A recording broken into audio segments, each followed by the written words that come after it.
ఈ Bapatla ecclesia of Jehovah Messiah channel నుండి వచ్చు మరి యొక్క సందేశానికి స్వాగతం. మతం యొక్క అసత్య బోధన నుండి పరిశుద్ధులకు ఒకసారే అప్పగింపబడిన బోధల్లోనికి దేవుడు మిమ్మల్ని నడిపించును గాక. ఈ సందేశం మీకు మీ కుటుంబానికి ఆశీర్వాదకరంగా ఉంటుంది గాక. సువార్త సమయానికి స్వాగతం. ముందుగా మనం విశ్రాంతి దినం గురించి పరిశీలన చేద్దాం, నేర్చుకుందాం. అని సువార్త సమయానికి స్వాగతం. ముందుగా విశ్రాంతి దినం గురించి మనం నేర్చుకుందాం. దేవుని ధర్మశాస్త్రం ప్రకారం ఇచ్చిన ఆజ్ఞలన్నిటిలో ఒక వీక్లీ టెస్ట్ ఉంది.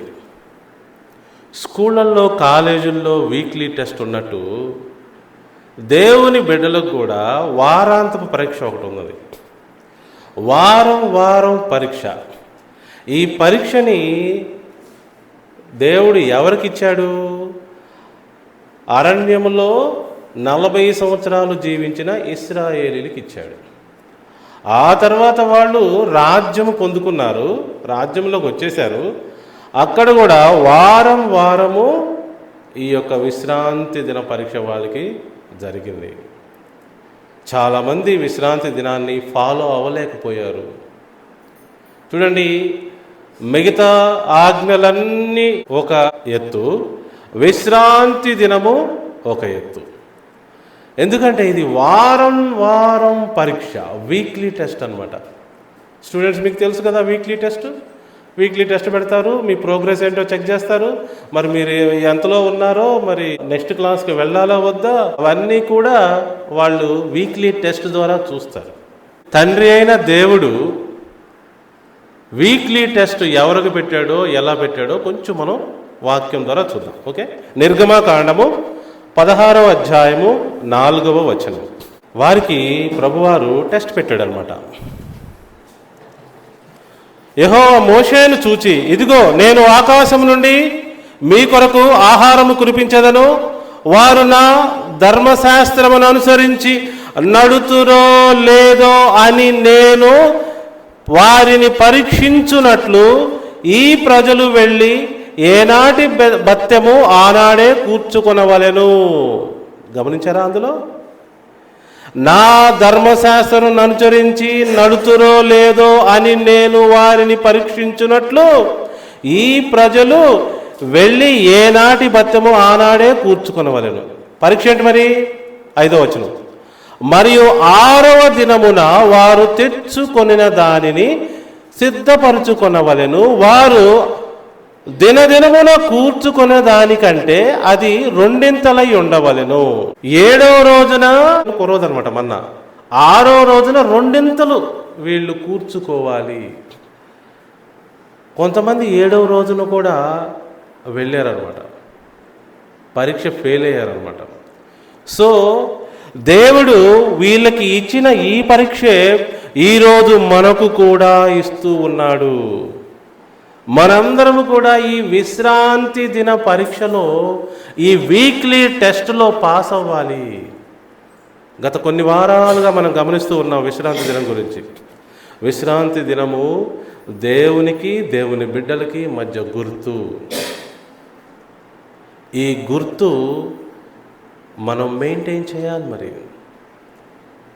మీరు ఎవరో తెలియపరచాలంటే ఫారిన్ కంట్రీస్లో పాస్పోర్ట్ చూపించాలి. ఇదిగోండి ఆమె ఇండియన్ అనాలి. ఇక్కడ ఏం చేస్తున్నారు అంటే ఇండియన్ అని చూపించాలి. ఇప్పుడు మనం ఏ దేశ పౌరులమో ఎలా తెలియపరచబడుతుంది యాక్చువల్గా అయితే? విశ్రాంతి దినము ద్వారా. అదే మన గుర్తు. విశ్రాంతి దినము ఫాలో అవ్వలేకపోయామనుకోండి, మనం మామూలుగా అన్ని జనులం అయిపోతాం. ఇది ఎందుకు ఇలాంటి విషయాలు మనందరి ముందుకు తీసుకొస్తున్నాను నేను? యేసు ప్రభువారు దేవుని యొక్క ఆజ్ఞ ద్వారా ఈ లోకానికి వచ్చి దేవుని రాజ్యమును ప్రకటించాడు. ఆ రాజ్యమునకి పౌరులుగా మనం వెళ్ళాలి. మరి పౌరులుగా వెళ్ళిన వారి యొక్క గుర్తేంటి? విశ్రాంతి దినము. మీరు, నేను ఈ విషయాన్ని స్పష్టంగా గమనించాలి. ఇది ముందుగానే నియమించబడిన గుర్తు అనమాట. ఏంటి? ముందుగానే ఎప్పుడో సృష్టి కార్యక్రమంలోనే నిర్ణయించబడిన గుర్తు అనమాట. ఈ గుర్తుని మనందరము కలిగి ఉండాలి. ఎందుకంటే దేవుని రాజ్యము మనకి అనుగ్రహించబడుతుంది. ఆ వచనం చూడండి, లూకా 12:32. చిన్నమంద భయపడకుడి, మీకు రాజ్యము అనుగ్రహించుటకు మీ తండ్రికి ఇష్టమై ఉన్నది. దేవుని రాజ్యము ఎవరికి ఇస్తున్నాడు? చిన్న మందకు కూడా ఇస్తున్నాడు. ఫెయిత్ఫుల్గా ఉండే వాళ్ళకి దేవుడు తన రాజ్యాన్ని అనుగ్రహించకు ఇష్టమైంది అనమాట ఆయనకి. సో మనందరము దేవుని రాజ్య పౌరులుగా విశ్రాంతి దినమును చక్కగా ఫాలో అవుతూ ఆ గుర్తుని, ఆ యొక్క సైన్ని మనం ముందుకు తీసుకెళ్ళాలి. లేకపోతే మీరు నా బిడ్డలు కాదు అంటాడు. ఆ తర్వాత ఇశ్రాయేలు ఏం చేశారంటే విశ్రాంతి దినాన్ని ఫాలో అవ్వకపోవటం వల్ల ఏమైందంటే వాళ్ళు రాజ్యం కోల్పోయారు. మీరు నా ఆజ్ఞని అతిక్రమించారు కాబట్టి, ఈ టెస్ట్ కమాండ్మెంట్ మీరు అతిక్రమించారు కాబట్టి మీరు మరి ఎక్కడి నుంచి అయితే వచ్చారో అక్కడికి వెళ్ళిపోండి అన్నాడు. వాళ్ళు ఎక్కడి నుంచి వచ్చారు? బానిసత్వం నుండి వచ్చారు. మరలా ఆ బానిసత్వానికే వెళ్ళిపోయారు. సో ఈ రోజున ప్రభువారు మనకి ఏం చెప్తున్నారు? యెషయా గ్రంథంలో కానీ, ఎహెచ్కేల్ గ్రంథంలో కానీ, ఇర్మియా గ్రంథంలో కానీ, కీర్తనల గ్రంథంలో కానీ ఎక్కడైనా ప్రభువారు మనకి ఏం చెప్తున్నారంటే, నా విశ్రాంతి దినములను మీరు మీరకూడదు. అవి ప్రతిష్ఠిత దినములు. ప్రతిష్ఠ చేయబడతాం అంటే తెలుసు కదా అందరికీ, డెడికేటెడ్ టు సమ్వన్ అని అర్థం. ప్రతిష్ఠ అంటే ఏంటంటే డెడికేషన్ అన్నమాట. ఎప్పుడన్నా విన్నారా అన్నమాట? డెడికేట్ చేయబడింది. మీరు మీ సాంగ్ని ఎవరికైనా డెడికేట్ చేయండి అంటారు. విన్నారు ఎప్పుడన్నా? అలా డెడికేట్ చేయడం అంటే ఏంటి? ఈ సాంగ్ ఇంకెవరికి కాదు, తనకు మాత్రమే నేను ఇస్తున్నాను అని. ఏంటి? ఈ బుక్ని నేను రాశాను, ఇది నా తండ్రి గారికి డెడికేట్ చేస్తున్నానంటే అర్థం ఏంటి? ఈ బుక్ని మా తండ్రికి ఇచ్చేస్తున్నాను, ఈ ఇన్ఫర్మేషన్ అంతా మా తండ్రికి నేను డెడికేట్ చేస్తున్నాను. సో 6 రోజుల్లో ఒకరోజు ప్రతిష్ఠిత దినము. ఇది దేవునికి డెడికేట్ చేయబడింది. ఇప్పుడు దేవుని సంబంధులు ఎవరైతే ఉన్నారో వారందరూ కూడా దేవునికి డెడికేట్ చేయబడిన ఈ రోజుని అలానే ప్రతిష్ఠితముగా ఎంచి ఫాలో అవ్వాలి. ఆజ్ఞ ఏం చెప్తుంది? 4వ ఆజ్ఞ 10 ఆజ్ఞల్లో మీరు విశ్రాంతి దినమును జ్ఞాపకం చేసుకునేది ఏంటి? ఆల్రెడీ ఉన్నదాన్ని తప్ప ఎవరు జ్ఞాపకం చేసుకోలేరు. It was existing long before.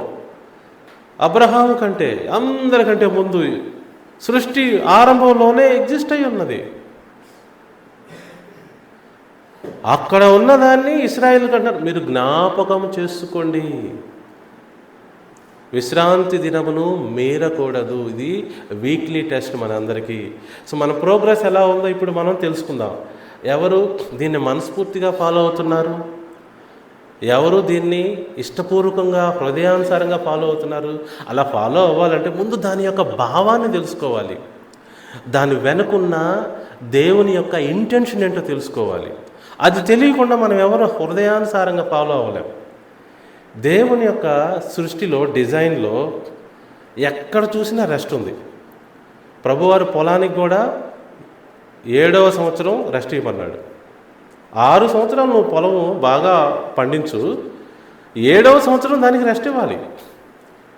మనకి రోజు రెస్ట్ వస్తుంది. మనం నైట్ పడుకుంటున్నాము, ఉదయాన్నే లేస్తున్నాము. రెస్ట్ అనేది డిజైన్లో ఉంది చూడండి. ఈ రెస్ట్ లేని పరిస్థితిని ఏమన్నారంటే బానిసత్వము అన్నారు. స్లేవరీలో ఉన్న వాళ్ళకి 24/7 పనిచేయాల్సిందే. స్లేవరీలో ఉన్న వాళ్ళు ఒక ప్రాపర్టీ అయిపోతారు. వాళ్ళు జీవులుగా కూడా చూడరు. పాతకాలంలో బానిసత్వంలో ఉన్న వాళ్ళని ఒక ప్రాపర్టీ కింద చూసేవాళ్లే కానీ ఒక మనిషిలాగా చూసేవాళ్ళు కాదు. ప్రభువారు అందుకే ఇశ్రాయేలుని అంటాడు, మీరు ఎక్కడి నుంచి వచ్చారో జ్ఞాపకం చేసుకోండి, మిమ్మల్ని ఎలా ఇతరులు ట్రీట్ చేశారో జ్ఞాపకం చేసుకోండి, ఇప్పుడు మీ దగ్గర పనిచేస్తున్న వారిని, స్లేవ్స్ని జాగ్రత్తగా ట్రీట్ చేయండి అని ప్రభువారు వార్నింగ్ కూడా ఇచ్చాడు ఇశ్రాయేలు ప్రజలకి. సో అందరికీ అర్థమవుతుందా? విశ్రాంతి దినము మన విడుదలను సూచిస్తుంది. మన బానిస బతుకు నుండి బయటకు వచ్చిన పరిస్థితిని సూచిస్తూ ఉంది. మన బాడీలో రెస్ట్ అవసరమని బాడీ ఘోషిస్తూ ఉంటుంది. తెలుసా మీకు? మీరు వారం రోజుల్లో ఒకరోజు ఖచ్చితంగా లంకనం చేయాలి, ఉపవాసం చేయాలి. బాడీ రెస్ట్ తీసుకుంటుంది, రిపేర్ వర్క్ చేసుకుంటుంది. బాడీ యాంటీబయాటిక్ క్రియేట్ చేస్తుంది, తెలుసా మీకు? మన బాడీయే హీల్ చేసేది. ఇప్పుడు మీరు బెళ్ళ వేసుకున్న తర్వాత ఏం జరుగుతుందో లోపల చెప్పండి. బెళ్ళ ఏమన్నా నయం చేస్తుంది అనుకుంటున్నారా? బెళ్ళ లోపలికి వెళ్ళి స్ప్లిట్ అయిపోయి కరిగి రక్తంలో కలుస్తుంది. ఆ యొక్క విషయాన్ని బాడీ తీసుకోవాలి, బాడీ నయం చేసేది. నువ్వు సరైన మందు ఇస్తే ఆ బాడీ దాన్ని తీసుకొని అప్లై చేసి బాడీ హీల్ చేస్తుంది. బాడీ హీల్ చేసే శక్తి లేకపోతే నువ్వు ఎంత పొందేసిన ఏం లాభం? ఇట్ ఈస్ ద బాడీ, మన శరీరము హీల్ చేసేది. అందుకే నేను ఎన్నోసార్లు చెప్తాను, మీరు ఆహారాన్ని మందులాగా తినకపోతే మందులనే ఆహారంగా తినాల్సి వస్తుంది. ఇంకా తిరుగులేదు ఈ యొక్క డెసిషన్లో. అంటే ఈ ప్రిన్సిపల్ అనమాట. మీరు అందుకే ప్రభువారు ఆహార నియమాలు కూడా ఇచ్చారు. ఆహార నియమాలు ఉన్నవి. మనము ఆహారాన్ని తినేటప్పుడు బాడీకి సరిపడేటట్టుగా తినాలి. నాదండి పెట్రోల్ కార్ అండి, నాకు ఆరెంజ్ జ్యూస్ అంటే బాగా ఇష్టం, అందుకని చెప్పి పెట్రోల్ పోయకుండా ఆరెంజ్ జ్యూస్ పోస్తే నాకు ఇష్టంగా, నాకు ఇష్టమైంది చేయడానికి కాదు నేను ఇక్కడ ఉన్నది. ఆ కారుకి కంపాటబుల్, ఆ కారు ఎలాంటి వర్షనో, అది పెట్రోల్దా డీజిల్దా తెలుసుకొని అది పోయాలి దాంట్లో. మీరు కూడా మీకు నాలుగుకి టేస్ట్గా నచ్చుతున్నాయి అని చెప్పి తినేస్తే కుదరదు. ఏదైనా సరే మీరు బాడీకి ఔషధం లాగానే ఇవ్వాలి, లేకపోతే బాడీ మీకు రకరకాల రెస్పాన్సెస్ ఇస్తుంది. చూసారా? ఇస్తుందండి. జలుబు చేస్తుంది, జ్వరం వచ్చుద్ది, గజ్జి తామరం వచ్చుద్ది, షుగరు బీపీలు వస్తాయి. ఎందుకు వస్తాయి? దానికి ఏం పని లేదా? నువ్వు దానికి ఇవ్వాల్సింది ఇవ్వలేదు కాబట్టి అది వివిధ రకాలుగా రెస్పాన్స్ ఇస్తుంది. ఇప్పుడు దేవుని యొక్క మార్గంలో దేవుడిచ్చిన ఆజ్ఞలు కూడా అంతే. దేవుడు అంటున్నాడు, మీరు నా ఆజ్ఞలు మీ హృదయానుసారంగా ఫాలో అయితే అవి మంచి రిజల్ట్స్ ఇస్తాయి. మీరు హృదయానుసారంగా ఫాలో అవ్వలేదు అనుకోండి, అది ఏమి రిజల్ట్స్ ఇస్తాయి? ఇంకా రిజల్ట్ రాదు సరిగ్గా. ఒక్కొక్కసారి మీరు ఏం చేస్తారు, అర్థం కాకపోవటం వల్ల దాన్ని సరిగ్గా ఫాలో అవ్వలేరు. ఇష్టమైంది చేయటము, ఇష్టం లేనిది చేయటము అనేది రెండు విధాలుగా ఉంటుంది, అందరికీ తెలుసు కదా. ఏంటి? ఇష్టమైంది చేయటం, ఇష్టం లేనిది చేయటం. కొంతమంది జాబ్ చేస్తారండి, వాళ్ళకి అస్సలు ఇష్టం ఉండదు. నా ఎక్స్పీరియన్స్లో నేను చూశాను. మార్నింగ్ అంటే మండే మార్నింగ్ జాబ్కి రావాలంటే పచ్చి బూతులు తిట్టుకుంటూ వస్తారు. ఎవరిని? జాబ్ని. కారణం ఏంటి? They don't like the job. ప్రియా దేవుని బిడ్డలారా, నేను మీ అందరికీ ఒక సలహా ఏమిస్తానంటే, whenever you wanted to do something, first research చేయండి. ఎందుకు చేయాలి, నేను చేయకపోతే ఏమైంది, ఇదంతా రీసెర్చ్ చేసుకొని ఏది చేసినా హృదయానుసారంగా చేయండి, విత్ ఫుల్ హార్ట్. అందుకు ప్రభువారు ఏమన్నారు? మొదటి ఆజ్ఞ ఏంటి? గ్రేటెస్ట్ ఆజ్ఞ ఏంటి చెప్పండి? ద గ్రేటెస్ట్ ఆజ్ఞ in the Bible, greatest commandment.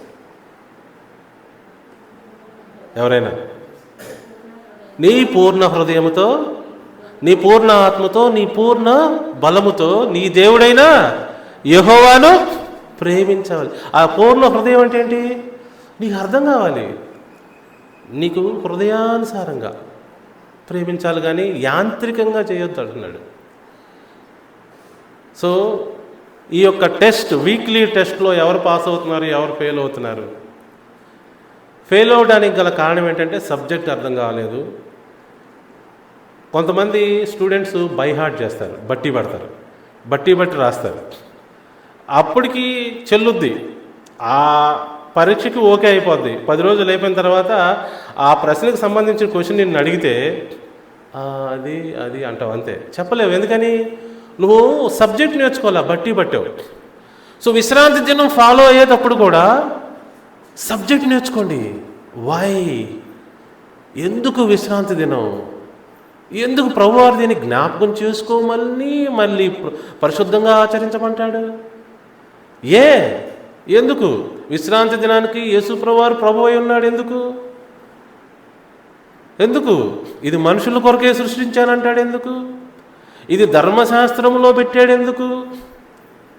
ఎందుకు ఎందుకు ఇది ఫాలో అవ్వకపోతే మళ్ళా బానిసత్వానికి ఇశ్రాయేలు వెళ్ళారు ఎందుకు? అంత ఇంపార్టెంటా? దీనికి ఒక ప్రత్యేకమైన రోజు ముందు పెట్టాడు ఎందుకు? సిద్ధపరుచు దినమని. అంత ఇంపార్టెంటా ఇది? ప్రభువుకి ప్రతిష్ఠిత దినమా ఇది? అవునా? మనందరము సబ్జెక్టు క్లియర్గా నేర్చుకుంటే తప్ప దానిలో సరిగా నడవలేము. సెన్స్, లాజిక్ ఇవన్నీ కూడా ఉండాలి. మనం ఒక విషయాన్ని అవలంబిస్తున్నామంటే. అర్థమైందా ప్రియా దేవుని బిడ్డలారా? ప్రయాసపడి భారం మోయించిన సమస్త జనులారా నా యొద్దకు రండి, మీకు విశ్రాంతి కలుగచేతును. ఈ జీవితము చీకటి ప్రపంచములో చీకటి జీవితము, విశ్రాంతి లేని జీవితము. నన్ను అడిగితే విశ్రాంతి దినమే లేని జీవితము. మీ జీవితానికి విశ్రాంతిని ఇస్తాను. ఏమంటున్నాడు తెలుసా? బిల్కుల్ బంద్, అన్నీ ప్రశాంతంగా కూర్చో. నువ్వు ఏమి చేయొద్దు, నువ్వు ప్రశాంతంగా కూర్చో. వంట చేయొద్దు, ప్రయాణం చేయొద్దు, బైబిల్ చదువుకో, ఊరికి ప్రశాంతంగా కూర్చో. వ్యాపారం చేయొద్దు, ఏమీ చేయొద్దు, కూర్చో. ఆలోచించు నీ లైఫ్ గురించి. నేను చేప నీటిలో ఈదుతున్నట్లు నేను ఈ ఆక్సిజన్లో ఈదుతున్నానేంటి? ఆలోచించు కూర్చొని. నా గుండె అమ్మ కడుపులో ఉన్నప్పుడు స్టార్ట్ అయింది, అది కంటిన్యూస్గా ఎలా కొట్టుకుంటుంది? ఆలోచించు. కిరణజన్య సంయోగ క్రియ ఏంటి? అది ఎలా జరుగుతుంది? ఆలోచించు. మొక్క నాటింది నేను, నీళ్లు పోసింది వాళ్ళు, ఎరువేసింది వాళ్ళు, దాన్ని అసలు పైకి మొలకెత్తున్నది దేవుడు అని చెప్తున్నాడు. అది ఎట్లా సాధ్యమో ఆలోచించు. నీ జీవితానికి రిఫ్రెష్మెంట్గా విశ్రాంతి దినాన్ని ఇచ్చాడు ప్రభువారు. చాలా ఉపయోగకరమైన దినం అండి విశ్రాంతి దినం. ఈ రోజుకి కూడా బైండింగ్ అన్నమాట ఇది. నీకు నాకు విశ్రాంతినివ్వటానికి వచ్చాడు యేసు ప్రభువారు. మన జీవితంలో అనవసరమైన లక్ష్యములు పెట్టుకొని, ఒకళ్ళేమో ధనవంతులు అవ్వాలి, ఒకళ్ళేమో మంచి అమ్మాయిని పెళ్లి చేసుకోవాలి, ఒకళ్ళేమో ప్రపంచమంతా తిరగాలి, ఒక్కొక్కళ్ళేమో వేరే వేరే వేరే టార్గెట్స్ అనమాట. ఏవేవో టార్గెట్స్ పెట్టుకొని వాళ్ళ జీవితాల్లో పరిగెడుతూ ఉన్నారు. క్షణం తీరిక లేదు, దమిడి ఆదాయం లేదు. కొంతమందికి పరిగెడుతూ ఉన్నారు. ఎవరైనా చచ్చిపోయినప్పుడు ఈ పాస్టర్లు అంటూ ఉంటారు, తన ప్రయాస అంతా మాని ఇప్పుడు విశ్రాంతి తీసుకుంటున్నాడు అని చెప్తారు. ఏమండి? ప్రభువారు బతికుండగానే ఇస్తానంటున్నాడు కదా. ప్రయాసపడి భారం మోయించిన సమస్త జనులారా నా యొద్దకు రండి, నేను మీకు విశ్రాంతి కలుగు చేస్తానని బతికుండగానే చెప్తున్నాడు ప్రభువారు. చాలామంది చనిపోయిన తర్వాత విశ్రాంతిలో ప్రవేశించారని చెప్తారు. బతికుండగానే ప్రభువారు ఇస్తున్నారు మనకి శాంతి, సమాధానం. సో ఇలాంటిది ఈ విశ్రాంతి దినము, ఇలాంటి పరీక్ష సమయం అన్నమాట. ఇది పరీక్ష కమాండ్మెంట్. దేవుడు వారం వారం మనకి పరీక్ష పెడుతున్నాడు. మరి ఏ వారానికి ఆ వారం మీరే అనుకోవాలి, నేను పరీక్ష పాస్ అయ్యానా, 100కి 100 వచ్చినాయా, లేకపోతే సాకులు చెప్తున్నానా, లేకపోతే తప్పించుకు తిరుగుతున్నానా, లేకపోతే పాస్టర్ గారు చూస్తే బాగాదని చెప్పేసి చేస్తున్నానా. పాస్టర్ గారు చూస్తే బాగాదు, నీకైతే ఓకేనా? చాలామంది ఇలానే ఉంటారు, పాస్టర్ గారికి తెలియనిరు, వాళ్ళైతే చేస్తారు. అంటే పాస్టర్ గారికి తెలిస్తేనే తప్పు, మీరు చేస్తున్నప్పుడు మీకు తప్పు అనిపించట్లేదా? చూసారా ఎంత మాయలో ఉంటుందో ఈ ప్రపంచం. అందరూ గమనించుకోవాలి. ఈ టెస్ట్, వీక్లీ టెస్ట్ని మనందరం పాస్ అవ్వాలి. దేవుడు మనకి టెస్ట్ పెట్టాడు. యాక్చువల్గా చెప్పాలంటే ఏ కమాండ్మెంట్ అయినా ప్రభు ఇస్తే అది మన కోసం, మన ఆరోగ్యం కోసం, మన జీవితం కోసం, ఆయన కోసం కానే కాదు. అసలు ఏది ఆయన కోసం కాదు, అది కేవలం మన ఆశీర్వాదం కోసం ఇస్తాడు ఏ కమాండ్మెంట్ అయినా దేవుడు, లేకపోతే అసలు ఇవ్వడు. ఇంకో పాయింట్ ఏంటి? ప్రభు ఒకసారి ఆజ్ఞ ఇచ్చాడా మారదు. God's principle never change. ఒక్కసారి ఆయన ఆజ్ఞ ఇస్తే ప్రొసీజర్ మారుద్దేమో కానీ ప్రిన్సిపల్ మారదు. అంతే, ప్రిన్సిపల్ మారనే మారదు. అందరికి అర్థమైందా? దేవుని ఆజ్ఞ ఏ ఆజ్ఞ అయినా మారనే మారదు. దేవుని యొక్క ఉనికికి సంబంధించిన విషయం అది. అర్థమవుతుందా? సో అందరూ గమనించాలి, ఈ గ్రంథంలో రాయబడిన ఏ ఆజ్ఞ మారదు, కాకపోతే ప్రొసీజర్ మారుద్ది. ఆ రోజు బలులు అడుగుతారు, ఈరోజు వేరే, ఆ ప్లేస్లో వేరే అడుగుతాడు, ఆత్మ సంబంధమైన బలులు అడుగుతాడు. అందరికి అర్థమైందా? సో ఈ విషయాన్ని ఇంకా మీకు తెలియకపోతే ఇంకా ప్రతి వారం నేను ఒక పావు గంట అరగంట దీని గురించే చెప్తా. ఎందుకంటే జీవితానికి ఉపయోగకరమైనది ఒకే ఒక రోజు, విశ్రాంతి దినం. ఈ విశ్రాంతి దినాన్ని మనందరము గ్రహించి అర్థం చేసుకొని జీవితానికి ఆశీర్వాదకరంగా చేసుకోవాలి. ఓకే, అందరికి అర్థమైందా? సో ఈ విధంగా అందరూ విశ్రాంతి దినాన్ని అర్థం చేసుకొని మనస్ఫూర్తిగా ఫాలో అవ్వాలని మనవి చేస్తూ మరి విశ్రాంతి దినం కూర్చున్న విషయము ముగిస్తున్నాను. ఇంకా ముందుకెళ్దాం, సువార్త సమయంలోకి కొనసాగిపోదాం. అందరూ గమనిస్తున్నారా? పోయిన వారం మనం చూసిన సబ్జెక్ట్కి కంటిన్యూషన్గా చెప్దామని నేను అనుకున్నాను. అందరూ జాగ్రత్తగా గమనించండి, ఇట్స్ వెరీ వెరీ ఇంపార్టెంట్. ఏమండి, మన సంఘము నిజమైన సంఘము అంటాను నేను. ఎందుకంటే దేవుని వాక్యములో తెలుపబడినవి తప్ప ఏమీ డిస్కస్ చేయము, ఏమీ చెయ్యం. ఏమన్నా చేసినా దేవుని వాక్యంలో ఉన్నవన్నీ చేసి మరియు దేవుని వాక్యానికి ఆధారంగా ఏదన్నా చేయాలి, అంతే. చేయమన్నాయి చేయకుండా ఎక్స్ట్రా చేయకూడదు. చేయమన్నాయి ముందు అన్నీ నిర్వర్తించి ఆ తర్వాత ఎక్స్ట్రా ఏమన్నా చేస్తే ప్రభువారు మెచ్చుతాడు.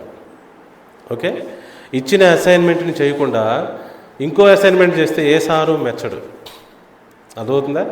జాగ్రత్త గమనించాలి. యేసు ప్రభువారు ఈ లోకానికి వచ్చి దేవుని సేవకుడిగా ఊరూరా గ్రామం తిరిగి అందరికీ సువార్త ప్రకటించాడు. దేవుని రాజ్య సువార్త ప్రకటించాడు. అందరూ దేవుని రాజ్యములోకి ప్రవేశించాలి, మారు మనసు పొంది అన్నాడు. మారు మనసు పొంది దేవుని రాజ్యంలో ప్రవేశించాడు, మారు మనసు పొంది దేవుని రాజ్యంలో ప్రవేశించాడు. అయితే వీటన్నిటిలో ఆయన ఇస్తున్న చివరి ఆశీర్వాదం ఏంటి? హోలీ స్పిరిట్. అది లేదే ఏదీ జరగదు. అర్థమవుతుందా? హోలీ స్పిరిట్ రాందే మనిషికి ఏదీ జరగదు. యేసు ప్రభు వారు పరిచర్య చేయడానికి ముందు హోలీ స్పిరిట్ పొందుకున్నారు. ఆయన పుట్టుటకు కారణం హోలీ స్పిరిట్. ఎవ్రీథింగ్ దేవుని యొక్క ఆత్మ, పరిశుద్ధాత్మ శక్తి వల్లే అన్నీ జరుగుతాయి. ఆత్మ చేత మొత్తం జరగబడతాయి. అందరికి అర్థమవుతుందా? సో ఆయన ఊరూరా గ్రామం తిరిగి దేవుని రాజ్య సువార్తను ప్రకటించారు. మీరందరూ మీకోసం సిద్ధపరచబడిన దేవుని రాజ్యంలోకి పౌరులుగా రావాలి అని ప్రభువారు ఊరూరా గ్రామం తిరుగుతూ ప్రకటించారు. అదే శిష్యులందరూ ప్రకటించారు. చాలామందికి అర్థం కాకపోతే ఉపమానాల మీద ఉపమానాలు. దేనికి? దేవుని రాజ్యానికి. దేవుని రాజ్యం అంటే అది, దేవుని రాజ్యం అంటే ఇది, దేవుని రాజ్యం అంటే అది. దేవుని రాజ్యం గురించి చెప్పినప్పుడు చాలామందికి అర్థం కాదు, కొంతమందికి అర్థమవుతుంది. కొంతమంది 30 60 100 ఇస్తారు అని చెప్పాడు మళ్ళీ. సో దేవుని రాజ్యము మనందరికీ అర్థం కావాలి. మనము పోగొట్టుకున్నది మనకి ఇవ్వడానికి ప్రభువారు వచ్చారు. ఓకే, అందరికి అర్థమైందా? సో మారు మనసు అంటే దాన్ని పొందితే కానీ లోపలికి రాలేవని చెప్పారు. మరి ఎవరైనా మారు మనసు పొందకపోతే రాలేరంట. ఏంటి మారు మనసు అంటే? ఒకరోజు ఒక సందర్భం అంటే ఒక సువార్త సమయం అంతా మారు మనసు గురించే చెప్పారు. మళ్ళీ క్లుప్తంగా చెప్తాను, జాగ్రత్తగా. నేను ఏ విషయంలో అయితే తప్పు చేశానో ఆ విషయంలో నేను సారీ చెప్పాలి. అదే మారు మనసు. నేను ఎవరితో అయితే గొడవ పడ్డానో, ఎవరికైతే అన్యాయం చేశానో ఆ విషయంలో నేను సారీ చెప్పాలి. I have to change my mind towards that point. ఇక్కడ దేవుని రాజ్యాన్ని గురించి మారు మనసు పొందమంటాడంటే, మీరు దేవుని రాజ్యంలో నుంచి బయటకు వెళ్ళిపోవటానికి గల కారణము, తప్పు ఏదైతే ఉందో ఆ విషయంలో సారీ చెప్పి మరి లోపలికి రండి. ఇప్పుడు నేను ఇంట్లో నుంచి వెళ్ళగొట్టానండి ఒక వ్యక్తిని, ఏదో కారణం చేత వెళ్ళగొడతాను తప్పు చేసినందుకు. మరలా వాళ్ళు లోపలికి రావాలంటే ఆ విషయము ముందు సార్ట్ అవ్వాలా. ఆ విషయం సార్ట్ అవ్వకుండా నీకు ఎంట్రీ లేదు. చాలామందికి మారు మనసు అంటే ఏమిటో తెలియదండి. మనసు మార్చుకోవటం అండి అంటారు. చాలామందికి ఏముంది, మతానికి తెలియదు.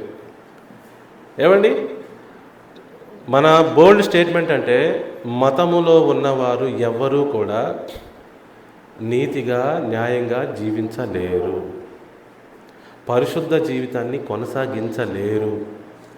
కుదరదు. ఎందుకని? వారికి పరిశుద్ధాత్మ శక్తి రావాలంటే యేసు ప్రభువారి శుభవార్త అందాలి. అసలు ఆ మార్గంలోకి వెళ్ళాలి. ఆ మార్గం అక్కడ క్లోజ్ చేయబడింది. యేసు ప్రభువారు ఏమన్నారు? మీరు ప్రవేశించు వారిని ప్రవేశించలేరు. అదే జరుగుతుంది అక్కడ. సో అటు వెళ్ళొద్దు. ఇప్పుడు మారు మనసు దగ్గరికి వద్దాం. అందరికి అర్థమైందా? ఒక వ్యక్తి నా దగ్గర పార్ట్నర్షిప్లో ఉండి నా దగ్గర అన్యాయం చేసి డబ్బులు తీసుకున్నాడు అనుకుందాం. తర్వాత నాతో మళ్ళా పార్ట్నర్షిప్కి రావాలనుకుంటున్నాడు. ఏం చేయాలి ఇప్పుడు నేను? నువ్వు ముందు ఆ పాత పార్ట్నర్షిప్లో నువ్వు చేసిన తప్పిదం ఏదైతే ఉందో దానికి ముందు సరిచేయాలి. దానిని సరిచేయకుండా నువ్వు మరలా కొత్తగా నాతో పార్ట్నర్షిప్లోకి రాలేవు. You have to change. ఏ విషయంలో తప్పు చేసావో ఆ విషయంలో మారు మనసు పొందు. మారు మనసులో అందుకే పలు రకాలని చెప్తాను నేను. ఎక్స్క్యూజ్ మీ, రకరకాలుగా ఉంటాయి. స్నేహితుడి దగ్గర ఒక మారు మనసు, భార్య దగ్గర ఇంకొక మారు మనసు. కానీ దేవుని వాక్యం ప్రకారం రాజ్యానికి సంబంధించిన మారు మనసు, పాపము చేసి రాజ్యము పోగొట్టుకున్న మానవులారా, ఏ విషయంలో అయితే పాపము చేశారో పశ్చాత్తాపపడి ఈ పాపం మేమే చేశాము ఇంకెన్నటికీ రిపీట్ చేయమని చెప్తే మరలా లోపలికి వస్తారు. సింపుల్. చాలామంది ఆడవాళ్ళు భర్తలు తప్పు చేసినప్పుడు ఊరిని క్షమించేస్తూ ఉంటారు. అలా క్షమించడం వల్ల ఏం జరుగుతుందండి? వాళ్ళు రిపీట్గా మళ్ళీ అదే తప్పు చేస్తూ ఉంటారు వాళ్ళు. జీవితం చాలామందికి అర్థం కాలేదని నేను మనవి చేస్తున్నాను. అంటే ఎందుకు క్షమిస్తారో తెలియదు, ఎందుకు ప్రేమ చూపుతారో కూడా తెలియదు. చూడండి, ప్రభువారు ఏమన్నారు? నా పేరు పెట్టబడిన నా జనులు తనను తాను తగ్గించుకొని నాకు లోబడితే వారి మాట వింటా అన్నాడు. ప్రభువారు స్పష్టంగా ఉన్నారు. ఇక్కడ కూడా చాలామంది ఏం చేస్తున్నారు? అమాయకులైన ప్రజలు వారు మారు మనసు అంటే ఏంటో తెలియకుండా తప్పు విశ్వాసములో, తప్పు రక్షణలో, మోసపు రక్షణలోకి వెళ్ళిపోయారు. అందరికి అర్థమైంది ఇప్పుడు? సో యేసు ప్రభువారు అడుగుతున్న మారు మనసు ఏంటంటే, మీరు ఆ ఏదైనా తోట నుంచి బయటికి ఎందుకు వెళ్ళగొట్టబడ్డారు? ఈ యొక్క చీకటి రాజ్యంలోకి ఎందుకు వచ్చారు? ఈ మృతుల రాజ్యంలోకి ఎందుకు వచ్చారు? నడుస్తున్నవాడు మృతుడే, చనిపోయినాడు మృతుడే అంట. మృతులే ప్రాతి పెట్టుకొని అన్నాడు యేసు ప్రభువారు. అందరూ మృతులే, పేరుకు మాత్రం బతికున్నాడని చెప్పుకుంటున్నాడు. కానీ వీడు మృతుడే, వాడు మృతుడే, ఇద్దరు మృతులే. అలాంటి పరిస్థితిలోకి ఎందుకు వచ్చారు మానవులు? ఎందుకంటే పాపము చేసి, దేవుని ఆజ్ఞని అతిక్రమించి పాపము చేసి వాళ్ళు గెంటివేయబడ్డారు దేవుని రాజ్యం నుంచి. ఇప్పుడు యేసు ప్రభువారు అదే పరిస్థితిని మరలా కల్పించడానికి వచ్చారు. ఇశ్రాయేలీలకు కూడా అదే కల్పించడానికి ట్రై చేశాడు ప్రభువారు. వారి మధ్యకు వచ్చాడు ప్రత్యక్ష గుడారంలో. అయినా వారు కూడా దానికి రెస్పాండ్ అవ్వలేదు. ఇప్పుడు యేసు ప్రభువారు వచ్చి కూడా అదే అడుగుతున్నారు. రెస్పాండ్ అయిన వాళ్ళకే దక్కుద్ది. అందుకే చాలా మంచి డౌట్ ఒక అతను అడిగాడు, అయ్యా రక్షించబడివారు కొద్దిమందేనా అని. యేసు ప్రభువారిని అడిగారు ఈ మాట. మీరు ఇలా చెప్తున్నారు, రక్షించబడేవాళ్ళు కొద్దిమందేనా? మరి ఆ సంఘం చూడు అసలు కిటకిటలాడుతుంది, మరి ఆ సంఘం చూడు కిటకిటలాడుతుంది. రక్షించబడేవారు కొద్దిమందేనా అంటే ఇదేంటి ఎంత వందల జనాలు ఈ రకంగా వెళ్తున్నారు? అది మతపు మాయ. అర్థవుతుందా? యేసు ప్రభువారి దగ్గరికి కూడా వచ్చారండి. ఆయన 5 రొట్టెలు 2 చిన్న చేపలు తీసుకొని 5,000 మంది పంచినప్పుడు రకరకాల జనాలు వచ్చారుగా. కానీ ప్రభువారు వాళ్ళందరినీ వెళ్ళిపోమన్నాడు. No no no no. అందుకే ఈ స్టేట్మెంటు, చిన్న మంద భయపడుకుడి, దేవుని రాజ్యం మీకు అనుగ్రహించడానికి తండ్రికి ఇష్టమైంది. రైట్. మారు మనస్సు అర్థం చేసుకోవటానికి ప్రయత్నించండి. ఏ విషయంలో అయితే తప్పిపోయారో ఆ విషయంలో మరలా ఒప్పేసుకొని లోపలికి రావాలి. అందరికి అర్థమైందండి? భార్యల గురించి చెప్పాను కదా, భార్యలు భర్తలు ఏ విషయంలో అయితే వాళ్ళు మిస్టేక్ చేశారో ఆ విషయంలో వాళ్ళు సారీ చెప్పేటట్టు చూడండి. భార్యలు కూడా అంతే, ఎవరైనా అంతే. అలా చెప్పకపోతే మళ్ళీ రిపీట్ చేస్తారు, 1000 సార్లు చేస్తారు వాళ్ళు. అదే తప్పు మరలా చేస్తారు. అందరికి అర్థమైందా? సో నెక్స్ట్కి వెళ్దాం. సో యేసు ప్రభువు వారు చెప్పిన శుభవార్తలో గత వారం మనం చూసింది ఏంటంటే ట్రూత్. రక్షణ శుభవార్త అంటే ఇట్స్ అ ట్రూత్. ఇంకా లోతుకి వెళ్ళాం. సత్యం అంటే ఏంటంటే ప్రభువారు అన్నిటికంటే ముందుగా క్రియేట్ చేసినది. అన్నిటికంటే ముందుగా ప్రభువారు ఏం క్రియేట్ చేశాడు? సత్యాన్ని క్రియేట్ చేశాడు, ధర్మశాస్త్రాన్ని క్రియేట్ చేశాడు, ప్రిన్సిపల్స్ని క్రియేట్ చేశాడు. ఆ తర్వాత ఆ యొక్క ప్లాన్ ప్రకారం మొత్తాన్ని ఫిజికల్ వరల్డ్ని సృష్టించాడు. అక్కడ వచ్చాం మనం 6వ రోజున. అందరికి అర్థమైందా? ఇప్పుడు అలాంటి ప్రిన్సిపల్స్ అవి మారనివి. ఆ మారని ప్రిన్సిపల్స్కి శరీరం వేస్తేనే ప్రభువారు. ఆ యొక్క దేవుడు పలికిన ఆ మాటలకి శరీరం అనుగ్రహిస్తే యేసు ప్రభువారు మన ముందు నిలబడ్డాడు. మరలా ఆయన ఏం చెప్తున్నాడంటే, ఆ వాక్యం ఏం మాట్లాడుతుందంటే, మీరు మీ పాపంలో ఇట్లానే ఉంటే మరణిస్తారు, ఇప్పటికైనా మారు మనసు పొంది ఆ దేవుని ఆజ్ఞల్ని ఫాలో అయితే మీరు బ్రతుకుతారు. ఇదే మాట చెప్తున్నాడు యేసు ప్రభువారు. మీరు ఏ విషయంలో అయితే తప్పు చేశారో అక్కడ పశ్చాత్తాపడి ఇక నుంచి చెయ్యం ప్రభువా అంటే మీరు బతుకుతారు. ఇదే స్టోరీ. కానీ సత్యాన్ని అర్థం చేసుకోవడంలో నెక్స్ట్ లెవెల్కి వెళ్ళాలని నేను ఈ రోజున అంటున్నాను. సత్యము చాలామందికి రుచించదండి. సత్యం అంటే ఏం లేదండి, కేవలం దేవుని వాక్యమే సత్యమని కాదు నేను చెప్తుంది. సత్యం అంటే ఏంటో తెలుసా? ఏమండి? మారనిది అని అర్థం. సత్యము అంటే చెప్పండి, మారనిది అనండి. మారనిది ఏదైనా సత్యమే. ఇప్పుడు నేను చైతన్యని పెళ్లి చేసుకున్నాను, మారనిది. ఎలా మారుద్ది? ఇట్స్ అ ఫ్యాక్ట్, ఇట్స్ నిజం, అది సత్యం. ఇది ఏదైతే మారనిది ఉందో అది నిజం. ఇప్పుడు ప్రభువారిది కూడా అదే ప్రిన్సిపల్. ఆయన తయారు చేసిన ప్రిన్సిపల్స్ కూడా మారవు. నువ్వు అబద్ధం ఆడద్దు అని అంటే ఆడద్దు కూడా అంతే, అది మారదు. ఇంకా అబద్ధం ఆడినప్పుడు దాని కాన్సిక్వెన్సెస్ వచ్చేస్తూ ఉంటాయి. నేను ఇంత పాట పాడాను, గుర్తుందా? నువ్వు చేసిన ప్రతి పాపమునకు పర్యవసానం వచ్చును అంటే కాన్సిక్వెన్స్. మనం కాన్సిక్వెన్సెస్ జీవిస్తూ ఉన్నామని చెప్పాను నేను ఆల్రెడీ. 5 సంవత్సరాల క్రితం మీరు తీసుకున్న నిర్ణయాలను బట్టి మీరు ఇక్కడ ఉన్నారు. గత సంవత్సరం మీరు తీసుకున్న నిర్ణయాలను బట్టి మీరు ఇక్కడ ఉన్నారు. మీరు ఇప్పుడు వేరే నిర్ణయాలు తీసుకోండి, మీ రిజల్ట్ మళ్ళీ వేరుగా ఉంటుంది. మీరు ఇప్పుడు నిర్ణయాలు తీసుకోండి, మీ ఫ్యూచర్ అలాగే ఉంటుంది. సో ఎవరైతే నిర్ణయాలు తీసుకుంటున్నారో ఎలా తీసుకోమని చెప్పాను? ఇవన్నీ ఫ్యామిలీ క్లాస్లో డిస్కస్ చేసిన విషయాలండి. ఎలా నిర్ణయాలు తీసుకోవాలి ఎవరని చెప్పండి. పాస్ట్ని దృష్టిలో పెట్టుకొని ఇప్పుడు నిర్ణయం తీసుకోకూడదు, ఫ్యూచర్ని దృష్టిలో పెట్టుకొని ఇప్పుడు నిర్ణయం తీసుకోవాలి. ఒకరోజు యేసుప్రభువారిని అందరూ విడిచెళ్ళిపోతున్నారండి. విడిచెళ్ళిపోతుంటే యేసుప్రభువారు అడిగారు, ఏం పేతురు నువ్వు కూడా వెళ్ళిపోతావా? ఏంటి ప్రభా నువ్వు అట్లా అంటావు? నిత్య జీవపు మాటలు కలవాడివి నీవే, నేనెక్కడికి వెళ్తామయ్యా? నీతోనే ఉంటాం మేము. అందరూ జ్ఞానయుక్తంగా నిర్ణయాలు తీసుకోవాలి, ఫ్యూచర్ ఆలోచించాలి. ఫ్యూచర్ ఆలోచించాడంట ఎవరు? మోషే. తెలుసా మీకు? అల్పకాలము పాపభోగము అనుభవించుట కంటే దేవుని బిడ్డలతో ఉండి శ్రమ అనుభవించటే మేలు అనుకున్నాడు. అక్కడ కింద రాబడిన లైన్ ఏంటి?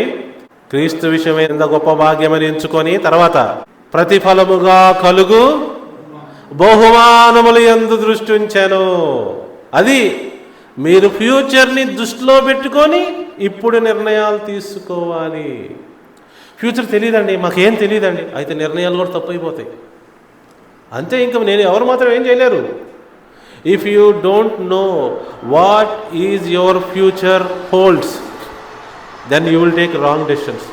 సో కాబట్టి యేసు ప్రభు వారు చెప్పిన శుభవార్త దేవుని రాజ్య సువార్త అయినా కానీ అది సత్యమును గూర్చిన సువార్త. మీ రక్షణ వాక్యం ఒక సత్యము, అది మారని ఇన్ఫర్మేషను. నీ జీవితంలో కూడా, దైనందిన జీవితంలో కూడా నువ్వు సత్యాన్ని ప్రేమించి జీవిస్తున్నావా, లేకపోతే వదిలేసుకొని జీవిస్తున్నావా? Are you looking for right ones, truth ones? సత్యమైనవి కావాలని నీ జీవితంలో ఎప్పుడన్నా ఆశిస్తున్నావా? ఇంకా ముందుకెళ్తే దేవుని వాక్యంలో ఏం తెలుపబడుతుందంటే, మీలో ఎవరికైతే సత్య విషయమైన ప్రేమ ఉన్నదో వారు మాత్రమే రక్షించబడతారు. Write down this please. సత్య విషయమైన ప్రేమ లేని వారు రక్షించబడరు. ఇప్పుడు మీకు ఏదో నేను చెప్పానండి, గుడ్డిగా ఫాలో అయ్యారనుకోండి, మీరు సత్య విషయమైన ప్రేమ లేనివాళ్ళు. ఆయన ఏం చెప్పాడు, ఎక్కడుంది, ఎక్కడ చెప్పారు, ఎందుకు, ఎలా, ఏమిటి అని పరిశీలించగలిగిన స్తోమత, మైండ్ సెట్ నీకు లేదనుకోండి, మీ రక్షణ ప్రాబ్లంలో ఉంది అంటున్నాను నేను. మీరు పరిశీలన చేయలేని పరిస్థితిలో మీరు ఉంటే మీ రక్షణ ప్రాబ్లంలో ఉంది. అందుకే కదా అపవాది మాయ చేస్తాడు. మళ్ళొకసారి, love for the truth is required for salvation. ఇది పెద్ద స్టేట్మెంట్ అండి. మీ జీవితంలో, మీ మనసులో ఇప్పుడే పరీక్ష చేసుకోండి. సత్య విషయమైన ప్రేమ నీలో ఉన్నదా? ఇది సత్యమేనా? అయితే నేను ఫాలో అవుతా. ఇప్పుడు కూడా చెప్తున్నానండి, నేను దేవుని పరిచర్య చేస్తే 20 సంవత్సరాలు అయింది. ఇప్పుడు నాకు సత్యం ఎదురుగా చూపిస్తే నేను అటువైపు మారిపోతా. ఎందుకంటే నాకు సత్యమే ముఖ్యం, ఇంకేది ముఖ్యం కాదు. అర్థమవుతుందనే చెప్తుంది. సత్యమే ముఖ్యమవ్వాలి నీకు, అప్పుడు నువ్వు రక్షించబడతావు. క్రిస్మస్ ఎవరు చేశారు? నీకు సత్యమే ముఖ్యమైతే క్రిస్మస్ దేవుడు నాకు చెప్పాలి అంటావు, చేయమని. అలా కాదనుకోండి, ఎలా పడితే అలా ఓకే. నీకు సత్యం ఇంపార్టెంట్ లేదు కదా. నీకు సత్యం ఇంపార్టెంట్ లేకపోతే నువ్వు క్రిస్మస్ చేసేస్తావు. నేనంటాను ఈస్టర్ అన్నాను నా చిన్నప్పుడు. ఈస్టర్ అంటే ఏంటంటే యేసుప్రభువు పునరుద్ధానం చెందారు. అవునా, ఎక్కడ పునరుద్ధానం చెందారు, నాకు కావాలి అన్నాను, నాకు చూపించండి అన్నాను. బైబిల్లో ఎక్కడా లేదు. ఏదో మార్కు సువార్తలో 16వ అధ్యాయంలో ఒక లైన్ ఉంటే అది కూడా తప్పుగా ఇంక్లూడ్ చేశారని బైబిలే చెప్తుంది. సో ప్రభువారు ఎప్పుడు లేచాడో ఆ సమయం ఎవరికీ తెలియదు బైబిల్ ప్రకారం. మరి మీరు ఆదివారం అని ఎలా అనుకుంటారు? సత్యాన్ని మీరు ఫాలో అవరా అంటే మీకు సత్య విషయమైన ప్రేమ లేదన్నమాట. ప్రియా దేవుని బిడ్డలారా, అందరికీ ఈ రోజున ప్రభువారు తెలియపరచాలనుకుంటున్నది ఒకటే point. If you don't love the truth, then God will not love you, or God will not give you the heaven or the life. సత్యమేంటి నాకు తెలియాలి అని మీరు ఇష్టపడకపోతే, తెలుసుకోవాలన్న కోరిక లేకపోతే, ఆ ప్రేమ లేకపోతే, ఆ ఇష్టం లేకపోతే ఎవరు కూడా రక్షించబడరు అని నేను మనవి చేస్తున్నానండి. ఎంతమందికి అర్థమవుతుందండి? Please understand this. నేను వచనాలు చూపించే ముందు సబ్ టాపిక్స్ అన్ని మీ ముందుకు తీసుకొస్తాను. So no love for truth, God hands a person over to Satan. బైబిల్లో 1-2 చోట్ల పౌలు గారు భక్తులు అన్నారు, నేను సాతానుకు అప్పగించి తిని అన్నాడు. ఎందుకో తెలుసా? ప్రభువు ఇట్లా చేశారు, ఇక్కడ రాయబడి ఉందంటే వాళ్ళు దాన్ని ఫీల్ అవట్లా. అయితే ఏందంటున్నారు? అయితే ఏందనే వాళ్ళు ఎవరికి అప్పగించాలి? సాతానుకు అప్పగించాలి.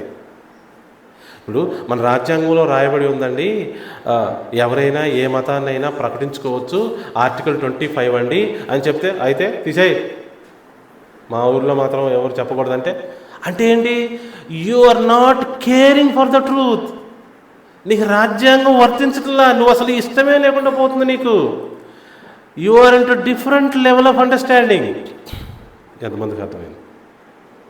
ఇంకా అర్థం చేసుకోవడానికి ప్రయత్నించండి. మళ్ళీ చెప్తున్నాను, మీకు కనుక నాకు కనుక సత్య విషయమైన ప్రేమ మిస్ అయితే మొత్తం మిస్ అయింది. ఎందుకంటే మనం కేరే చేయము. ఇంకా అర్థమవుతుందని చెప్తుంది. అలాంటి సత్యాన్నే ప్రభువారు మన ముందుకు తీసుకొచ్చారు. ఈ బైబిల్ సత్యమని ఎందుకు చెప్తున్నాడు? ఈ బైబిల్లో దేవుడు పలికిన మాటలే సత్యము. ఆయన ప్రిన్సిపల్స్ మాట్లాడతాడు, ఆయన నియమాలు మాట్లాడతాడు, ఆయన ఆజ్ఞలు మాట్లాడితే ఎలా? నీరు ఎత్తు నుండి పల్లానికి పారును. ఇంకెవరు మార్చలేరు దాన్ని. రాయి పైకి విసిరితే కిందకి పడుతుంది. ఎవరు మార్చలేరు దాన్ని. అవి సత్యాలు. అలాంటి సత్యాలే ప్రభువారు చెప్పారు. దాన్ని ఎవ్వరూ మార్చలేరు. నీకు నాకు అలాంటి సత్యం కావాలి అన్న ప్రేమ లేకపోతే మీ జీవితంలో నిజంగా ఎలాంటి రక్షణ ఉండదు. ప్రభువు వారి దగ్గర నుంచి అయితే ఉండదు. ఎంతమందికి అర్థం? రక్షణ సువార్త అర్థమే కాదు. రక్షణ సువార్త అంటే సత్య సువార్త. సత్య సువార్త అంటే మారని ఇన్ఫర్మేషన్ చెప్పిన వార్త. ఇన్ఫర్మేషన్ అవ్వడం, మారని ఇన్ఫర్మేషన్ మన దగ్గర తీసుకొచ్చాడు ప్రభువారు. అందుకే I am the Lord, I change not అంటాడు. నేను మారను, ప్రభువారు అంటారు. నెక్స్ట్, ఇది చాలా డేంజరస్ థింగ్ అండి. ఎవరైతే సత్య విషయమైన ప్రేమను, అందరూ వినాలి జాగ్రత్తగా, మీకు అసలు సత్యం అంటే కేర్ లేదు, నిజం అంటే పెద్ద ఇంట్రెస్ట్ లేదు, మీ ముందుకి ప్రూఫ్ చూపించినా కూడా మీరు పెద్దగా స్పందించట్లేదు, మీకు అసలు అలాంటిది ఏమి లేదనుకోండి, ప్రభువారు ఏం చేస్తారు తెలుసా? వాక్యం ప్రకారం చెప్తున్నా, మీ వద్దకంట అబద్ధమును నమ్మునట్లు శక్తిని పంపుతాడంట. ఇంకా మీరు హోప్లెస్ కదా, ఇంకేం చేయాలి మిమ్మల్ని? మీరు అబద్ధాన్ని అసలు నమ్ముకోండి అని అట్లానే పంపించేస్తాడంట. నేను చెప్పట్లా, వాక్యంలో ఉంది, చూపిస్తాను ఇప్పుడు మీకు. మూడో పాయింట్ ఏంది? మీరు కనుక సత్య విషయమైన ప్రేమని పెంపొందించుకోలేకపోతే, పొందుకోలేకపోతే, డెవలప్ చేసుకోలేకపోతే మీలో ప్రభువారు మిమ్మల్ని వదిలేస్తాడు అని అర్థం. అంతే. నిన్ను సాతానికి అప్పగిస్తా అన్నాం కదా, అట్లాంటిది ఇది కూడా. ప్రభువారు మీకు అబద్ధాన్ని నమ్మేటట్లు చేస్తాడంట. ఆ స్ట్రాంగ్ పవర్ పంపుతాడంట. వాక్యం చూపిస్తాను మీకు. నెక్స్ట్ పాయింట్ ఏంటి? 4వ పాయింట్. ఒకవేళ మీరు సత్య విషయమైన ప్రేమ ఉంది నాకు అని చెప్తాను, మోసం చేయలేరు. సత్య విషయమైన ప్రేమ నాకు ఉంది అంటే ఏంటో తెలుసా? You will always ready to die for the truth. నువ్వు సత్యం కోసం చనిపోవడానికైనా సిద్ధపడతావు. ఇది అల్టిమేట్ టెస్ట్ అనమాట. నీ యొక్క జీవితంలో సత్యం అంటే నిజంగా నీకు ఇంపార్టెంట్ అయితే. ఇప్పుడు 2 పిల్లలు కొట్టుకున్నారండి, మనకు తెలుసు ఈ పెద్దగా ఎత్తుకుండేవాడే చిన్నవాడిని కొట్టాడని. తీసుకొచ్చి వాళ్ళు ఏదేదో కథలు చెప్తూ వాడే వీడిని కొట్టాడని అందరూ చెప్తున్నారు. సత్యం మారదు కదా. నేను చూశాను అనుకోండి, ఈ వీడే వాడిని కొట్టాడని. నేను కనుక సత్యం వైపు నిలబడలేని పరిస్థితుల్లో ఉంటే, సరే ఆ బొడ్డోడే ఈ వీడిని కొట్టాడని చెప్తాను. నాకు సత్యం ఇంపార్టెంట్ అయితే ఈ పెద్దోడే వాడిని కొట్టాడని చెప్తాను. పోలీసు వచ్చినా చెప్తా, లాయర్ వచ్చినా చెప్తా, ముఖ్యమంత్రి వచ్చినా చెప్తా, ప్రధానమంత్రి వచ్చినా చెప్తా, దేవుడు దిగి వచ్చినా నేను అదే చెప్తా. ఒకవేళ నాకు సత్యం ఇంపార్టెంట్ అయితే, ఆ మనసు కనుక నాకు ఉంటే, ఇది మీకు ఎగ్జాంపుల్గా అర్థం కావడం కోసం ప్రయత్నిస్తున్నాను నేను. మీ జీవితంలో అంతే కదా. శిష్యులకి అది సత్యమని తెలియకపోతే వాళ్ళు ప్రాణాన్ని ఎందుకు పోగొట్టుకోగలుగుతారు? ఒక అబద్ధం కోసం ఎవడు ప్రాణం ఇవ్వడు. అబద్ధం కోసం ఎవరు ప్రాణం ఇస్తారండి? ఎవరు ప్రాణం ఇవ్వరు. అనవసరంగా ప్రాణం ఎవరు పోగొట్టుకోరు.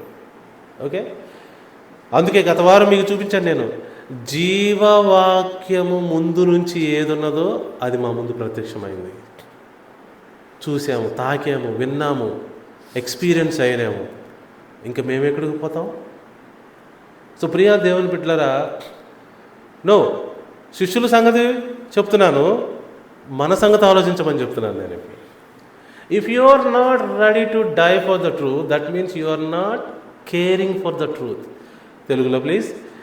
మీరు కనుక సత్యము కోసం చనిపోవటానికైనా సిద్ధపడకపోతే దాని అర్థం ఏంటంటే మీకు నిజముగా సత్య విషయమైన ప్రేమ లేదు అని అర్థం. పుట్టిదే సత్యం అంటారు అంతే, కానీ నిజంగా పరీక్షకు వస్తే తేలిపోతారనమాట. సో అందుకే love for the truth means dying for the truth without compromise. అది నిజమైన సత్యమును కూర్చిన ప్రేమ. హతసాక్షి అని వింటారు కదా ఎప్పుడైనా? హతసాక్షి. సాక్షి అంటే ఏంటో తెలుసా? డెడ్ పర్సన్ అని అర్థం. రిజిడ్గా, సాలిడ్గా మరణంతో సాక్ష్యం ఇచ్చాడు అని. అంతకంటే పెద్ద సాక్ష్యం ఏముండదు. నువ్వు చెప్పేదానికి నిజమని ఎట్లా చెప్తావు? ఎవరైనా అడిగితే ఏం చేస్తావు sir? I will die for this. అది కరెక్ట్ సాక్ష్యం. ఎవరైనా కరెక్ట్ సాక్ష్యం ఎప్పుడు ఇస్తారు తెలుసా? నేను ఏమైపోవటానికైనా సిద్ధమే ఉన్నాను అంటారంటే అది కరెక్ట్ సాక్ష్యం. గత వారం చెప్పడం మర్చాను, సత్యం గురించి యేసు ప్రభువారు ఏమన్నారో ఈరోజు చెప్తాను. పిలాతు ముందు నుంచున్నాడు ప్రభువారు, అడుగుతున్నాడు, ఏంటయ్యా నువ్వు రాజు అంటావు, అది అంటావు, ఇది అంటావు, ఏంటి చెప్పు సరిగా అంటే, నేను రాజునే, సత్యమునకు సాక్ష్యం ఇచ్చుటకు పుట్టి తినే. Before anything was created God created truth. గత వారం చెప్పాను, అర్థమైంది అందరికీ? అన్నిటికంటే ముందుగా సృష్టించింది దేవుడు ప్రిన్సిపల్స్, మారని ప్రిన్సిపల్స్. ఆ ప్రిన్సిపల్స్ని అప్లై చేశాడు. అంటే లెట్ దేర్ బి లైట్ అన్నాడు, లైట్ వచ్చేసింది. అక్కడ మొక్కలు కావాలన్నాడు, మొక్కలు వచ్చేసినాయి. జంతువులు కావాలన్నాడు, జంతువులు వచ్చేసినాయి. ఆ సత్యాన్ని ముందుగా క్రియేట్ చేశాడు ప్రభువారు. మరి ఆ సత్యం నీకు నాకు తెలియదు కదా, దానికి సాక్ష్యం ఇచ్చడానికి వచ్చాను నేను. అంటే తెలుసా, I am here to die for the truth. ఎంతమందికి అర్థమైందండి? చాలా పెద్ద పాయింట్ చెప్పాను. ఇప్పుడు దాకా నేను శిష్యుల గురించి చెప్పాను కదా, అలాంటి సత్యం కోసం చనిపోవడానికి నేను వచ్చాను అంటాడు ప్రభువారు. సత్యమునకు సాక్ష్యం ఇచ్చుటకు పుట్టి తిని అంటే ఏంటి? నేను చెప్పేది సత్యము నిరూపించడానికి చనిపోవడానికి సిద్ధంగా ఉన్నాను. చనిపోయాడు కూడా. అదే పిలాతుకు చెప్పాడు. పిలాతు సత్యం అంటే ఏంటి అడిగాడు, కానీ ఆన్సర్ వినడానికి రెడీగా లేడు. ప్రియా దేవుని బిడ్డలారా, ఇప్పుడు వాక్యాలు చూద్దాం. ఫస్ట్ పాయింట్ చూద్దాం, చూడండి. 2వ దశలోనికి పత్రిక 2వ అధ్యాయం 10వ వచనం. మీలో నాలో సత్య విషయమైన ప్రేమ ఏర్పడాలి అని ప్రభువారు కోరుతూ ఉన్నారు. అది సువార్త వినినప్పుడు నీలో జరగాలి. అదే కోరుతున్నాడు ప్రభువారు. 9వ వచనం చూద్దాం. నశించుచున్నవారు తాము రక్షింపబడుటకై సత్య విషయమైన ప్రేమను అవలంబింపకపోయిరి. ఎవరయ్యా నశించుతున్నారు? నశించుతున్న వారిలో ఉన్నదేంటి? వారిలో సత్య విషయమైన ప్రేమ అవలంబించలేదు. హలో, ఎంతమందికి అర్థమైంది? వీరే నశించారు, ఇలాంటి వాళ్ళే నశించబోతున్నారు అని పౌలు భక్తుడు స్పష్టంగా రాస్తున్నాడు. మేము అన్నీ నిలబడతాం కానండి, సత్యానికి మాత్రం నిలబడం అన్నారంటే ఇంకంతే. మీలో దైనందిన జీవితంలో కూడా ఇవి ఫాలో అవ్వాలని చెప్తున్నాను నేను. అంటే ఏంటి? మీకు 50 రూపాయలు ఇచ్చి 100 రూపాయలు ఇచ్చేవాళ్ళు అనేవాళ్ళు ఉన్నారు. ఏది సత్యం? మీ దగ్గర అప్పు తీసుకొని నేను ఎప్పుడు తీసుకుని అనేవాళ్ళు ఉన్నారు. ఇది ఉన్నాయి, వాటిలో కూడా సత్యాలు ఉంటాయి. చూసారా? ఎవరైనా యాక్సిడెంట్ గుద్ది మేము ఎప్పుడు గుద్దాను, వాళ్ళే ముందు గుద్దారని చెప్పేవాళ్ళు కూడా ఉన్నారు. అబద్ధాల మయము నిజానికి సత్యానికి విలువనివ్వని ప్రపంచంలో మనం జీవిస్తూ ఉన్నాం. అందుకే ఎక్కడికక్కడ సాక్ష్యాలు, ఎక్కడికక్కడ వీడియోలు, ఎక్కడ అన్ని ప్రొడ్యూస్ చేస్తూ ఉంటారు. అర్థమవుతుందా? ఇది సత్య ప్రపంచం కాదు, ఇది అపవాది ప్రపంచం. కేవలం అబద్ధం మాత్రమే నడుస్తుంది. వాడి పేరేంటి? అబద్ధానికి జనకుడు. మరి అబద్ధ ప్రపంచంలో అబద్ధం నాడికి ఏమి నడుస్తుంది? వాడు ఒక మతాన్ని క్రియేట్ చేశాడని నేను ఎప్పటి నుంచో చెప్తున్నా, గత 20 సంవత్సరాల్లో చెప్తున్నాను. వాడే ఆ మతంలో యేసు ప్రభువారు. కానీ ఎంత గ్రేషియస్గా, ఎంత మెస్మరైజింగ్గా, ఎంత ఈజీగా మనుషుల్ని పడేయగలుగుతాడంటే అంత ఈజీగా. సర్వలోకమును మోసపుచ్చుచు అపవాది అనియు ఘట సర్పమనియు వాడికి పేరు. అందరూ అర్థం చేసుకోవాలి ప్రియా దేవుని బిడ్డలారా. సో మీ జీవితంలో, నా జీవితంలో సత్యానికి ఎంత స్పేస్ ఇచ్చారు అనేది ఈరోజు అర్థం చేసుకోండి. యేసు ప్రభువారు వచ్చింది కూడా అందుకే, మనందరికీ సత్యం చెప్పడానికి. సత్యం ఏంటో తెలుసా? నీవు నీ ప్రాపర్టీ కాదు, నువ్వు దేవుని ప్రాపర్టీ. నువ్వు ఇక్కడ ఉండాల్సిన వాడివి కాదు, దేవుని రాజ్యంలో ఉండాల్సిన వాడివి. మరి ఇక్కడేం చేస్తున్నావు? చీకట్లో నశించిపోతున్నావు. అందుకే నేను వచ్చాను మిమ్మల్ని తీసుకెళ్తానికి. మీరు పాపం చేసి, నేరం చేసి ఘోరంగా ఉన్నారు. యాక్చువల్గా అయితే మీరు చనిపోవాలి. మీ నేరం నా మీద వేసుకుంటా, మీరు వెళ్ళండి అన్నాడు. అదే యేసు ప్రభువారు చేసింది. సింపుల్గా, చాలా సులభమైన భాషలో చెప్తున్నాను నేను. నేను నాణ్యత మీద వేసుకుంటాను, మిమ్మల్ని ఫ్రీ చేస్తున్నాను, మీరు వెళ్ళండి మీ పొజిషన్కి. అయితే మీరు అక్కడికి వెళ్ళి మళ్ళీ తప్పు చేస్తే మళ్ళీ బయటపడతారు. అందుకే మీకు పరిశుద్ధాత్మను అనుగ్రహిస్తాను. సత్యం తెలుసుకోండి. యాక్చువల్గా చాలా విషయాలు ఇంకా చూపించాలి, నేను నా సమయం అయిపోతూ ఉన్నట్టు ఉంది. ముందుగా ఈ విషయాలన్నీ చూపిస్తూ ఉన్నాను కాబట్టి, ముందుగా సత్య విషయమైన ప్రేమ మీలో లేదు కనుక మీరు నశించిపోతారు. ఇంతకీ మనలో అది ఎలా కలుగుద్దండి? ఈ చీకటి ప్రపంచంలో, ఈ అబద్ధ ప్రపంచంలో సత్య విషయమైన ప్రేమ ఎలా వస్తుంది? ఎలా వస్తుంది అసలు? చూద్దాం. యోహాను సువార్త 14వ అధ్యాయంలోకి రండి. ముందు 14వ అధ్యాయము 16వ వచనం. నేను తండ్రిని వేడుకొందును, మీ యొద్ద ఎల్లప్పుడూ నుండుటకై ఆయన వేరొక ఆదరణకర్తను, అనగా సత్యస్వరూపియగు ఆత్మను మీకు అనుగ్రహించును. మనకి సత్యం మీద ప్రేమ కలగటం కానీ, సత్యం మనలో ఉండటం కానీ ఉండే కెపాసిటీయే లేదు. ఎందుకని? మనం ఎప్పుడో దేవునికి దూరం అయిపోయాం, మనకు పొజిషనే లేదు. అయితే యేసుక్రీస్తు ద్వారా మనకు ఒక అవకాశం కల్పించబడుతుంది. ఏంటంటే అది, నేను తండ్రిని వేడుకుంటా, మీ యొద్ద ఎల్లప్పుడూ ఉండుటకై. కర్త అంటున్నాడు అంటే పర్సన్ అని కాదు. యాక్చువల్గా మనం ఎప్పుడైనా సరే ఒక న్యూట్రల్ నౌన్ని కూడా పర్సానిఫికేషన్ చేస్తాం. అంటే ఏంటి? అది అన్నదాన్ని కూడా మనం ఆమె కానీ అతడు కానీ అంటూ ఉంటాం. ఒక్కొక్కసారి అంటూ ఉంటాం, దొర్లుతాయి, ఎక్స్ప్లెనేషన్కి ఉంటాయి. దీని వలన నేను బాగుపడ్డాను అంటే అది ఖచ్చితంగా వస్తువే కాదు, ఆడవాళ్ళని కూడా అంటారు దీని వలన, లేకపోతే అట్లా అంటూ ఉంటారు. అంత మాత్రం చేత వాళ్ళు న్యూట్రల్ జెండర్ అయిపోరు. ఇక్కడ కర్త అంటున్నాడంటే మనకి ప్రభువారు అనుగ్రహించిన ఒక ప్రత్యేకమైన ఏర్పాటు అన్నమాట. అది వ్యక్తిలాగా మనకు అనిపిస్తుంది కానీ వ్యక్తి కాదు. ఓకే, చూడండి. సత్యస్వరూపియగు ఆత్మ, ఇది రావటం వల్ల మాత్రమే మన జీవితంలో సత్యం మీద ప్రేమ కలుగుద్దండి. ఇంకేం చెప్పాను నేను? సత్యం మీద ప్రేమ కలగాలంటే ఇదే కారణం. నెక్స్ట్ 15వ అధ్యాయంలో 26వ వచనం. తండ్రి యొద్ద నుండి మీ యొద్దకు నేను పంపబోవు ఆదరణకర్త, అనగా తండ్రి యొద్ద నుండి బయలుదేరు సత్యస్వరూపి అయిన ఆత్మ వచ్చినప్పుడు ఆయన నన్ను గూర్చి సాక్ష్యమిచ్చును. అదే విషయాన్ని మరలా చెప్తున్నాను నేను. యేసు ప్రభువారు నన్ను అంటున్నాడంటే ఆయన సత్యము అని అర్థం. సత్యమును గూర్చి సాక్ష్యమిచ్చుద్ది సత్య స్వరూపి అయిన ఆత్మ. ఇవన్నీ డీకోడ్ చేసుకోవాలి. ఒక రోజులో వచ్చాయి కాదు. మళ్ళీ మీరు సత్యానికి నిలబడుతున్నారు అంటేనే ఈ ఆత్మే కారణము. జాగ్రత్త గమనించండి. తండ్రి యొద్ద నుండి నేను పంపబో ఆత్మ అంటున్నాడు. తండ్రి యొద్ద నుండి నేను పంపబో ఆత్మ అంటే ఏంటి? నేను వెళ్తే కానీ అక్కడ రిలీజ్ అవ్వదు అని అర్థం. ఓకే, వచ్చేది తండ్రి యొద్ద నుండే. రైట్. నెక్స్ట్ 16వ అధ్యాయంలోకి రండి. Very very important. 16వ అధ్యాయం 13వ వచనం. అయితే ఆయన కాదండి, పర్సానిఫికేషన్ చేస్తున్నారు, చేస్తే తప్పేం లేదు. పర్సానిఫికేషన్ చేస్తున్నారు, చేస్తే తప్పేం లేదు. ఒక్కోసారి ఇట్టు కూడా అన్నారు, అది కూడా చూపిస్తాను మీకు. ఓకే, అయితే ఆయన అనగా సత్యస్వరూపైన ఆత్మ వచ్చినప్పుడు మిమ్మల్ని సర్వసత్యములోనికి నడిపించును. అది matter. You will go in to all truth. ఒక సత్యం కాదు, రెండు సత్యం కాదు, సర్వసత్యము.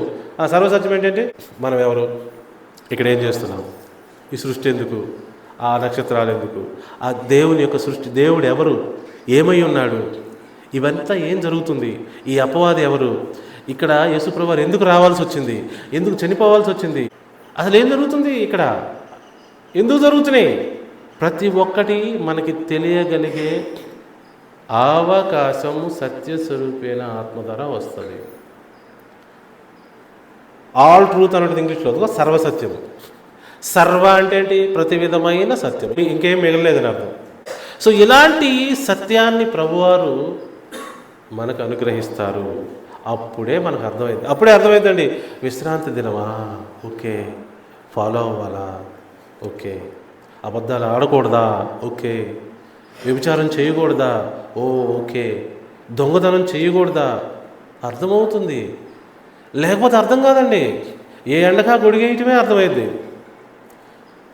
ఈ ప్రపంచంలో చాలామంది ఎంత మూర్ఖత్వంతో ఉన్నారంటే, ప్రతిరోజు నేను వాళ్ళందరినీ ఎన్కౌంటర్ అవుతూ ఉంటాను, సోషల్ మీడియాలో ఎన్కౌంటర్ అవుతూ ఉంటాను. చాలా విధాలుగా పాపం అమాయకత్వంలో ఉన్నారు. అందరూ గమనించుకోవాలి. యేసు ప్రభువారు చెప్పుచున్న మాటలు స్వయంగా ఇప్పుడు 3 చదివాం మనం. ఆయన చెప్పిన మాటలు ఇవి మనకి. మిమ్మల్ని సత్య స్వరూపమైన ఆత్మ, God's attribute will be given to you as a gift. ఆ తర్వాత అపోస్తల కార్యములు 2వ అధ్యాయము, ఆయన అన్నారు కదా, అక్కడ ఇట్టు కూడా రాయబడింది, చూపిస్తాను మీకు. 33వ వచనం. పరిశుద్ధాత్మ శక్తిని ఇక్కడ దీనిని అన్నారు చూడండి. కాగా ఆయన కుడి పార్శ్వమునకు హెచ్చించబడి పరిశుద్ధాత్మను గూర్చిన వాగ్దానమును తండ్రి వలన పొంది మీరు చూచుచూ వినుచున్న దీనిని కుమ్మరించి ఉన్నాడు. దీనిని అన్నాడు అని చెప్పి ఇప్పుడు మరి మనం ఏమనాలి? మరి ఆయన అన్నాడని మనిషి అనుకుంటున్నారు, ఇప్పుడు దీనిని అన్నాడని చెప్పి మరి ఏమనాలి? మరి దీనిని కుమ్మరించి ఉన్నాడంట. సో లాంగ్వేజ్ నేర్చుకోవాలి, అంతేగాని ఆయన అన్నారు కాబట్టి వ్యక్తి అవ్వాలని రూల్ లేదు. బెంగాలీ భాషలో చెప్పాను మీకు ఆల్రెడీ, హీబ్రూ భాషలో చెప్పాను మీరు ఆల్రెడీ. బెంగాలీ భాషలో వర్షం కురుస్తుంటే ఏమంటారు? ఆమె కురుస్తుంది అంటారు. అంత వర్షం ఆమె అయిపోతుందా? హీబ్రూ భాషలో ఈ యొక్క పరిశుద్ధాత్మని ఆమె అని రాయబడింది, ఆమె అయిపోతుందా? అది లాంగ్వేజ్ యొక్క ఫెసిలిటీ అన్నమాట. ఎలా కావాలంటే అలా చేసుకోవచ్చు. గ్రీకు భాషలో కూడా ఎక్కువగా న్యూట్రల్ వాడరు, హీ లేకపోతే షీ వాడతారు. అలానే ఇక్కడ వాడబడింది పరిశుద్ధాత్మ శక్తి కోసం. అంత మాత్రం చేత మనం అలా ఎలా అనుకుంటాం అంటే అడ్డదిడ్డంగా ఎందుకు అనుకోవాలి? ప్రభువారు అనుకుంటే అనుకోవాలి కదా. నేను అంటాను, యేసు ప్రభువారు ఎలా పుట్టారు అందరికీ తెలుసు కదా. ఎలా పుట్టారు? ఆకాశం నుంచి దిగొచ్చాడు ఆయన, మరియమ్మ తల్లి గర్భంలో జన్మించాడు ఆయన. అందరికీ తెలిసిన విషయమే. నేను ఆకాశం నుంచి దిగి వచ్చాను, ఎలా దిగొచ్చాడు? ఇలా దిగొచ్చాడు అనుకోవటానికి కాదు, అది పోలిక. నా అధికారం పైనుండి వచ్చింది, పుట్టింది గర్భం ద్వారానే. అనుకోవడానికి ఏముంది? ఇప్పుడు నా కొడుకుని నన్ను చూసి అచ్చం మీ తండ్రిలాగా మాట్లాడుతున్నాం, మీ తండ్రిలాగా నేను వాడు ఒకటైపోతామా? అది పోలిక, అలా ఏమి ఉండదు. సో చాలామందికి ఇలాంటి విద్య లేకపోవటం వలన, లో స్థాయిలో ఉండటం వలన ఇలాంటి సమస్యలు ఎక్కువగా ఏర్పడుతూ ఉంటాయి. ఇప్పుడు చెప్పిన ఈ పరిశుద్ధాత్మ శక్తి వలన మాత్రమే మనము సత్య విషయమైన ప్రేమను డెవలప్ చేసుకోగలుగుతాము. ఇది ఎప్పుడు మీకు ఇవ్వబడుతుంది? నాకు ఎప్పుడు ఇవ్వబడుతుంది? అది వస్తే ఇట్లా వస్తుందంట. ఎప్పుడు ఇవ్వబడుతుంది? 3వ ఇదే అధ్యాయము అపోస్తల కార్యములు 2:38. పేతురు, మీరు మారు మనసు పొంది పాప క్షమాపణ నిమిత్తము ప్రతివాడు యేసుక్రీస్తు నామమున బాప్తిసం పొందుడి. ఇక్కడ ట్రాన్స్లేషన్లో నామం అన్నారు. యేసుక్రీస్తు యొక్క గవర్నమెంట్ అథారిటీలో బాప్తిసము అంటే ప్రతిష్ఠ చేయబడండి, అప్పుడు మీరు పరిశుద్ధాత్మను వరము పొందుదురు. బైబిల్ని తెలుగులో ట్రాన్స్లేట్ చేశారు. ఆ కాలంలో ఉన్న యాస్టేజ్కి పెట్టేశారు. ఆ కాలంలో ఉన్న కల్చర్ మనకు లేదు. ఈ కాలము ఈ కల్చర్కి సంబంధించి ఎవరైనా ట్రాన్స్లేట్ చేయాలని అక్కడ అంటాడు. మరి నామం అంటే ఏంటి, బాప్తిజం అంటే ఏంటి చెప్పాలి అక్కడ. బాప్తిజం మీన్స్ స్కూల్ ఆఫ్ థాట్. ఇప్పుడు సంజయ్ నా ద్వారా బాప్తిజం పొందాడంటే అర్థమైంది తెలుసా? ఈ గురువు గారు ఏదైతే బోధిస్తున్నారో, ఏదైతే నమ్ముతున్నారో, ఏదైతే చేస్తున్నాడో ఇక నుంచి నేను చేస్తానని చెప్పడం, అది బాప్తిజం అంటే. గురువు గారి యొక్క అన్నిటినీ, ఆయన దగ్గర ఏది ఉన్నదో ఆ బోధ కానీ, ఆయన లైఫ్ స్టైల్ కానీ, అది నేను ఇక నుంచి చేస్తా అని చెప్పడాన్ని బాప్తిజం తీసుకుంటాం. గురువుగారు నేను మీకు సబ్మిట్ చేస్తున్నాను అని, అది బాప్తిజం. పైనుండి కలిగింది బాప్తిజం అంటే ఏంటి? పైనుండి దేవుని ఆజ్ఞ అంటే దేవుని యొక్క అధికారం కింద జీవించాలా వద్దా అని అక్కడ అర్థం చేసుకోవటంలో అందరూ బలహీనలు అయిపోకూడదని మనం చేస్తున్నాం. నెక్స్ట్ మరలా 2వ దశలోనికి రండి. సత్య విషయమైన ప్రేమ ఇలా వస్తుంది, దేవుని యొక్క గిఫ్ట్ అని ఇప్పుడు మనం చూసాము. అది సర్వసత్యంలోకి నడిపిస్తుందని చెప్తున్నాను. ఇది ఎలా అంటే, ఇక్కడ నుంచి ఢిల్లీ వెళ్ళాలంటే ట్రైన్లో వెళ్ళొచ్చు, నడిచి వెళ్ళొచ్చు, కారులో వెళ్ళొచ్చు, విమానంలోనూ వెళ్ళొచ్చు అని తెలుసుకున్నారు అంతే. కానీ మీరు వెళ్ళాలి ఫిజికల్గా, మీరు స్వయంగా ఎక్స్పీరియన్స్ అవ్వాలి. సత్యం ఎలా వచ్చిందో తెలుసుకున్నారు, అది గిఫ్ట్ అని తెలుసుకున్నారు, అది యేసుప్రభువు వారు ఇస్తారని తెలుసుకున్నారు, సత్య విషయమైన ప్రేమ ఉంటే ఎలా ఉంటుంది అనుకున్నారు. కానీ అది మీరు స్వయంగా అనుభవంలోకి తెచ్చుకోవాలిగా. ఇప్పుడే మీరు పరీక్ష పెట్టుకోండి, మీరు నిజంగా సత్యానికి మొగ్గు చూపుతున్నారా లేదా. చాలామంది ఏం చేస్తారంటే అండి, తన దాకా వస్తే కానీ తెలియదు అంటారు. ఏమండి, పైకి మాటలు మాత్రం భలే చెప్తారు, తీర్పులు బాగా చెప్తారు. అట్లా చేయి, ఎట్లా చేయి, అది చేయి, అది ఈజీ, నువ్వు వచ్చి చేయి అంటే నేను చేయను. అందరూ మార్పు చెందాలి, మార్పు చెందాలి అంటారు. నువ్వు మారు అంటే ఇతను మారడు. మాటలు బాగా చెప్తారు, యాక్షన్స్లో ఎవరు చేయటానికి ముందుకు రారు. మరి మీ జీవితంలో అలా మీరు ఎంతకాలం ఉంటే ప్రభువారు చూస్తారు. చూసి చూసి చూసి చూసి ఈ వ్యక్తి సత్య విషయమైన ప్రేమని పొందుకోలేకపోతున్నాడు కాబట్టి ఇతన్ని సాతానుకు అప్పగిద్దాం అనేసి ఒక విషయం చేయబోతాడు. చూడండి, 2వ దశలోనీయులకు రాసిన పత్రిక 2వ అధ్యాయము 10వ వచనం. దుర్నీతిని పుట్టించు సమస్త మోసముతోను నశించుచున్న వారిలో సాతాను కనపరుచు బలమును అనుసరించి యుండును. ఇందుచేత సత్యమును నమ్మక దుర్నీతి యందు అభిలాష గల వారందరూ శిక్షావిధి పొందుటకై అబద్ధమును నమ్మునట్లు మోసము చేయు శక్తిని దేవుడు వారికి పంపుచున్నాడు. మీ జీవితంలో మీరే పరీక్ష చేసుకోండి. నేను ఎప్పుడూ చెప్తూ ఉంటాను, అందరికీ గుర్తుందా మీకు? మీ జీవితంలో ట్రూ వాల్యూస్ ఉన్నాయా అంటారు. ట్రూ వాల్యూస్, విలువలు ఉన్నాయా? విలువలు లేకుండా మీ జీవితంలో మీరు మంచి వైపు నిలబడలేరండి. నీకు ఎటు బెనిఫిట్ ఉంటే అటు నిలబడతావు. ఇప్పుడు ఒక క్లాస్ జాయిన్ అవ్వాలనుకోండి, 8:30 జాయిన్ అవ్వాలని చెప్పాము. మీరు సత్య విషయమైన ప్రేమ విలువలు ఉంటే సిన్సియర్గా ఉండి కూర్చొని సిన్సియర్గా వింటూ ఉంటారు, సిన్సియర్గా చేస్తారు. మీకు కేర్లెస్గా ఉందనుకోండి, మీరు దాన్ని కరెక్ట్గా చేయరు. ఎందుకంటే ఆ విలువ మీలో లేదు. క్లాసులో కూర్చున్నారు, సార్ పాఠం చెప్తున్నారు, వినాలి, మనసు పెట్టి కాన్సన్ట్రేషన్ పెట్టి సార్ ఏం చెప్తున్నారో బైనామిల్ తీరమని జాగ్రత్తగా వింటారు. మీరు విలువ లేని వాళ్ళు అయితే ఏం చేస్తారు? ఎటో ఒకటి చూసుకుంటారు, ఎటో ఒకటి తిరుగుతూ ఉంటారు, ఏదో ఒకటి రాసుకుంటారు. ఎందుకని? You are not a truth loving person. సత్య విషయమైన ప్రేమ నీకు లేదు. అర్థమవుతుందా? మీరు మీ మనసుని ఎక్కడి దాకా తెచ్చుకున్నారంటే, ఆ దేవుడు అంటే లేకపోతే ఆ క్లాస్ ఏంటో అవన్నీ ఏంటో అవి చేయలేకపోతున్నారు. సిన్సియారిటీ రావట్లా. నేనేం చెప్పాను? విలువలన్నా. ఆ విలువ మీలో లేదు. విలువ అంటే ఏంటి అనండి? విలువ అంటే ఏంటి అనండి? నేను దేనికి విలువిస్తానో అవే నా విలువలు.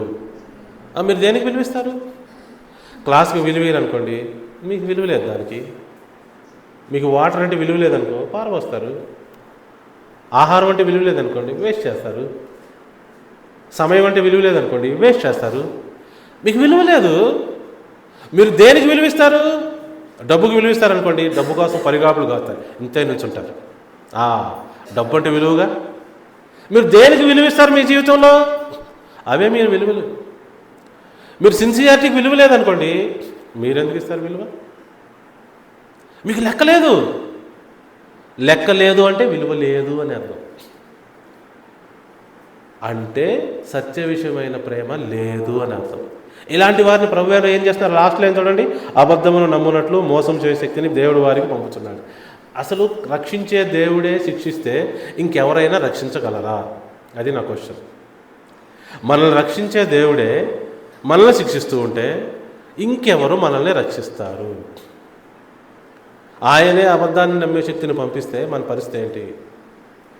ఇప్పుడు మీ అందరికీ నేను మోసం చేసి సత్య విషయమైన ప్రేమ తెచ్చుకోమంటలా. Truth such a beautiful thing. సత్యం ఎంత అద్భుతమైనది, ఎంత విలువైనది, ఎంత అందమైనది. మీ మనసుని ఆ వాల్యూని గ్రహించమంటున్నాను నేను. అబద్ధంలో ఏముంటుంది? లేనిదాన్ని చెప్పేది ఉంటుంది, కానిదాన్ని చెప్పేది ఉంటుంది. దాని మీద ప్రేమ అంటే అపవాది మీద ప్రేమ. మీరు విషయాన్ని గ్రహించి ప్రేమించటం నేర్చుకోండి అని మాత్రమే నేను చెప్తున్నాను. దేవుడు ఇక్కడ చేస్తున్నది ఏంటంటే, ఎందుకు అబద్ధాన్ని నమ్మేటట్టు చేస్తున్నాడంటే, ఎందుకు? 11వ వచనం చూడండి. సత్యమును నమ్మక దుర్నీతి యందు అభిలాష గల వారందరూ శిక్షావిధి పొందుటకై. ఎంత పెద్ద మాట! అంటే ఏంటి? You have no interest in truth. నీకు అసలు సత్యం అంటే ఇంట్రెస్టే లేదు, మరియు దుర్నీతి యందు మనసు ఉందంట. సో ఈ విషయాన్ని అందరూ గమనించాలి. ఈ రోజున క్రిస్మస్ చేయడానికి అందరూ తొందరపడుతున్నారు కదా. క్రిస్మస్ విషయంలో కొన్ని మాటలు అవి సత్యమైనవి కాదు అని చెప్పి నేను ముగిస్తాను. జాగ్రత్త గమనించండి. క్రిస్మస్ అంటే క్రీస్తు ఆరాధన. ఎందుకంటే వాళ్ళు ఎవరాళ్ళు? తూర్పు దేశపు జ్ఞానులు వచ్చంట యేసుప్రభువు వారిని పూజించారంట. వాళ్ళు భక్తులా అండి? వాళ్ళు భక్తులు కాదు. దేవుని జ్ఞానం ఏమని తెలుసా? తెలియదు. వాళ్ళు వచ్చి పూజిస్తే మనం ఏం చేయాలి? వాళ్ళు ఎందుకు పూజించారో అడగాలి, వాళ్ళకేం అర్థమైందో అడగాలి.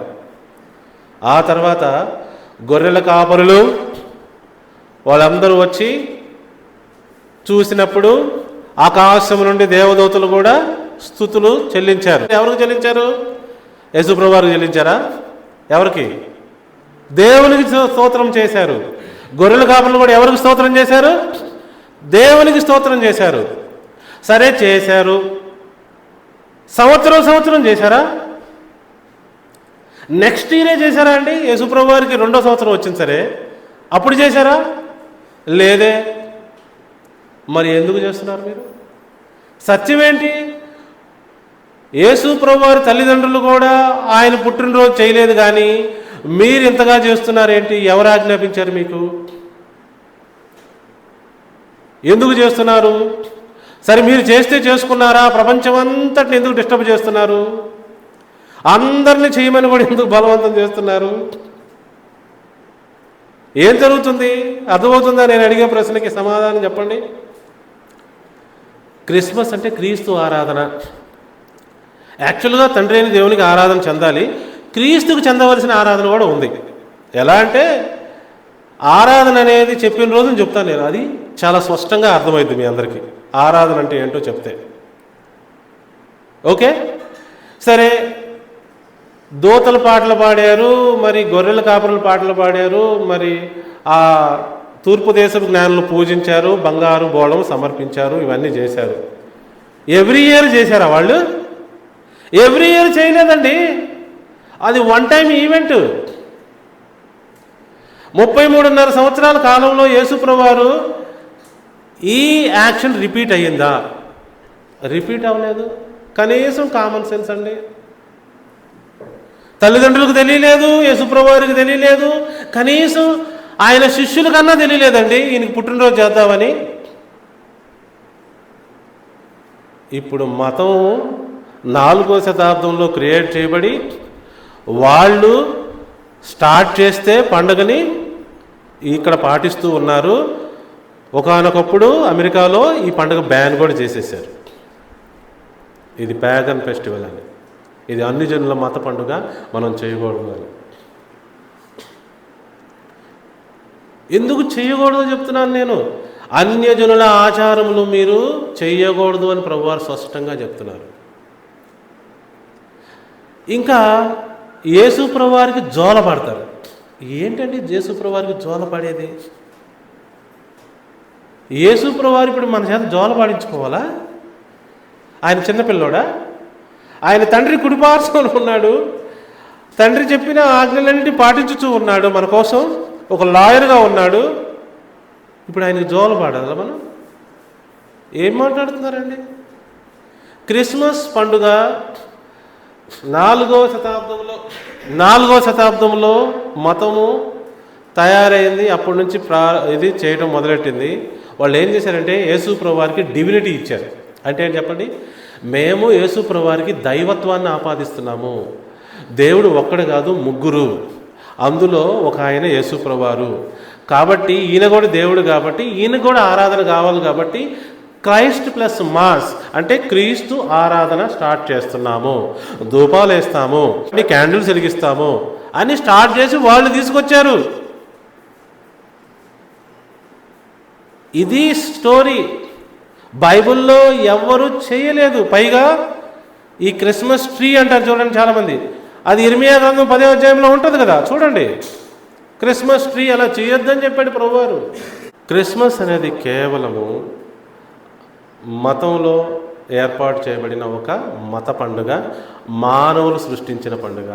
దేవుని ఆజ్ఞ లేదు. ఓకే, ఇంకా 2 విషయాలు ఉన్నాయి, ఆ విషయాలు కూడా చెప్తా. యేసు ప్రభువారు నిత్యత్వంలో పుట్టారంటారు కొంతమంది. బ్లండర్ మిస్టేక్ అదొకటి. ఇంకోటంటే యేసు ప్రభువారు అవతరించారు, దేవుడే అవతారంగా వచ్చాడంటారు. ఈ 2 ఉన్నాయి. మళ్ళీ ఈ 2 బ్లండర్ మిస్టేక్. ఆల్రెడీ మనం ఈ విషయాన్ని డిస్కస్ చేసాం, వీడియోలు కూడా పెట్టాను. సో క్రిస్మస్ మనం ఎందుకు చేయమంటే దేవుడు ఆజ్ఞాపించలేదు కాబట్టి.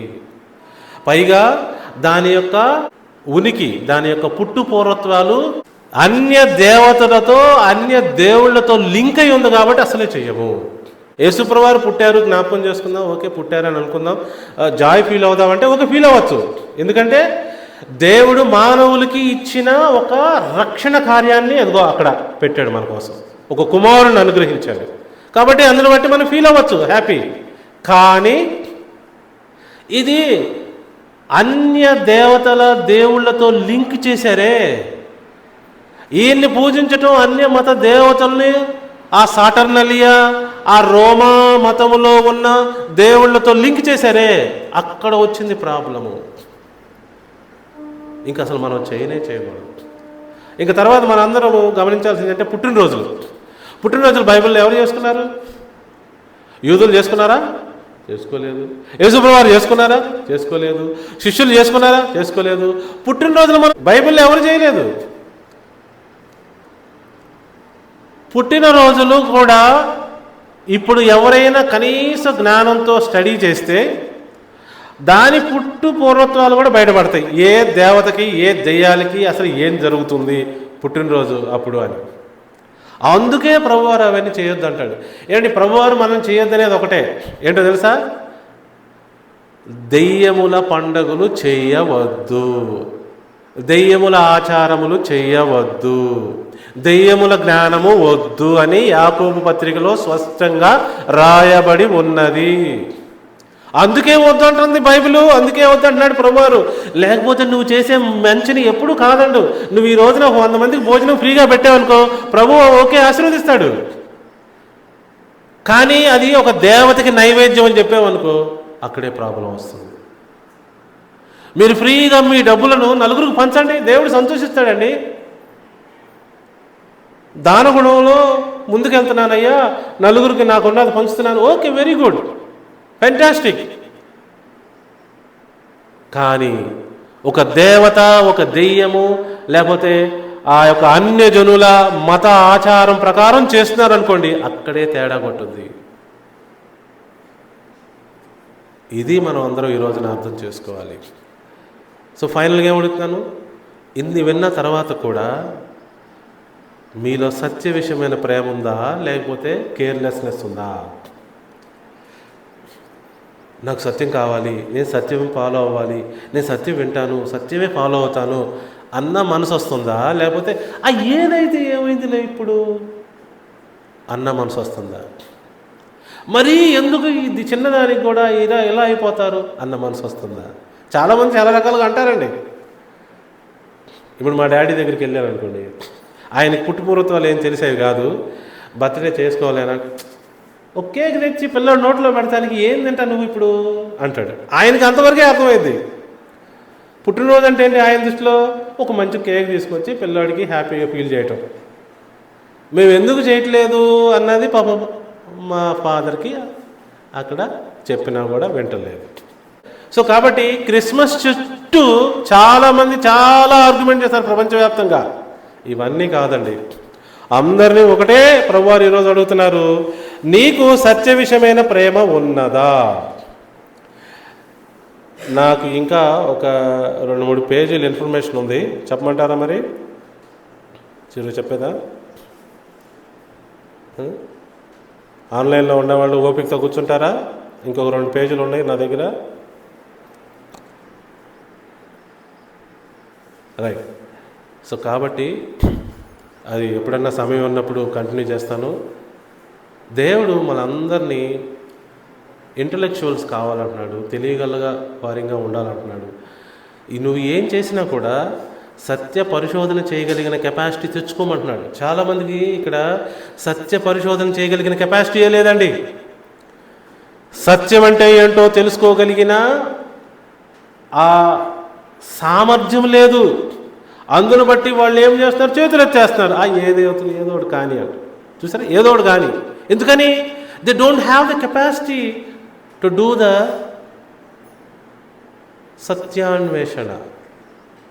ఏంటి? సెర్చ్ ఫర్ ద ట్రూత్ చేయలేకపోతున్నారు కాబట్టి అలా కాంప్రమైజ్ అవుతారు. ఈ రోజున ఎక్లీషియా ద్వారా ప్రభువారు మనందరూ చెప్తుంది ఏంటంటే, మీరు కనుక సత్య విషయమైన ప్రేమని అవలంబించకపోతే ఫైనల్గా జరిగేది ఏంటంట? ప్రభువారు ఏమన్నారు?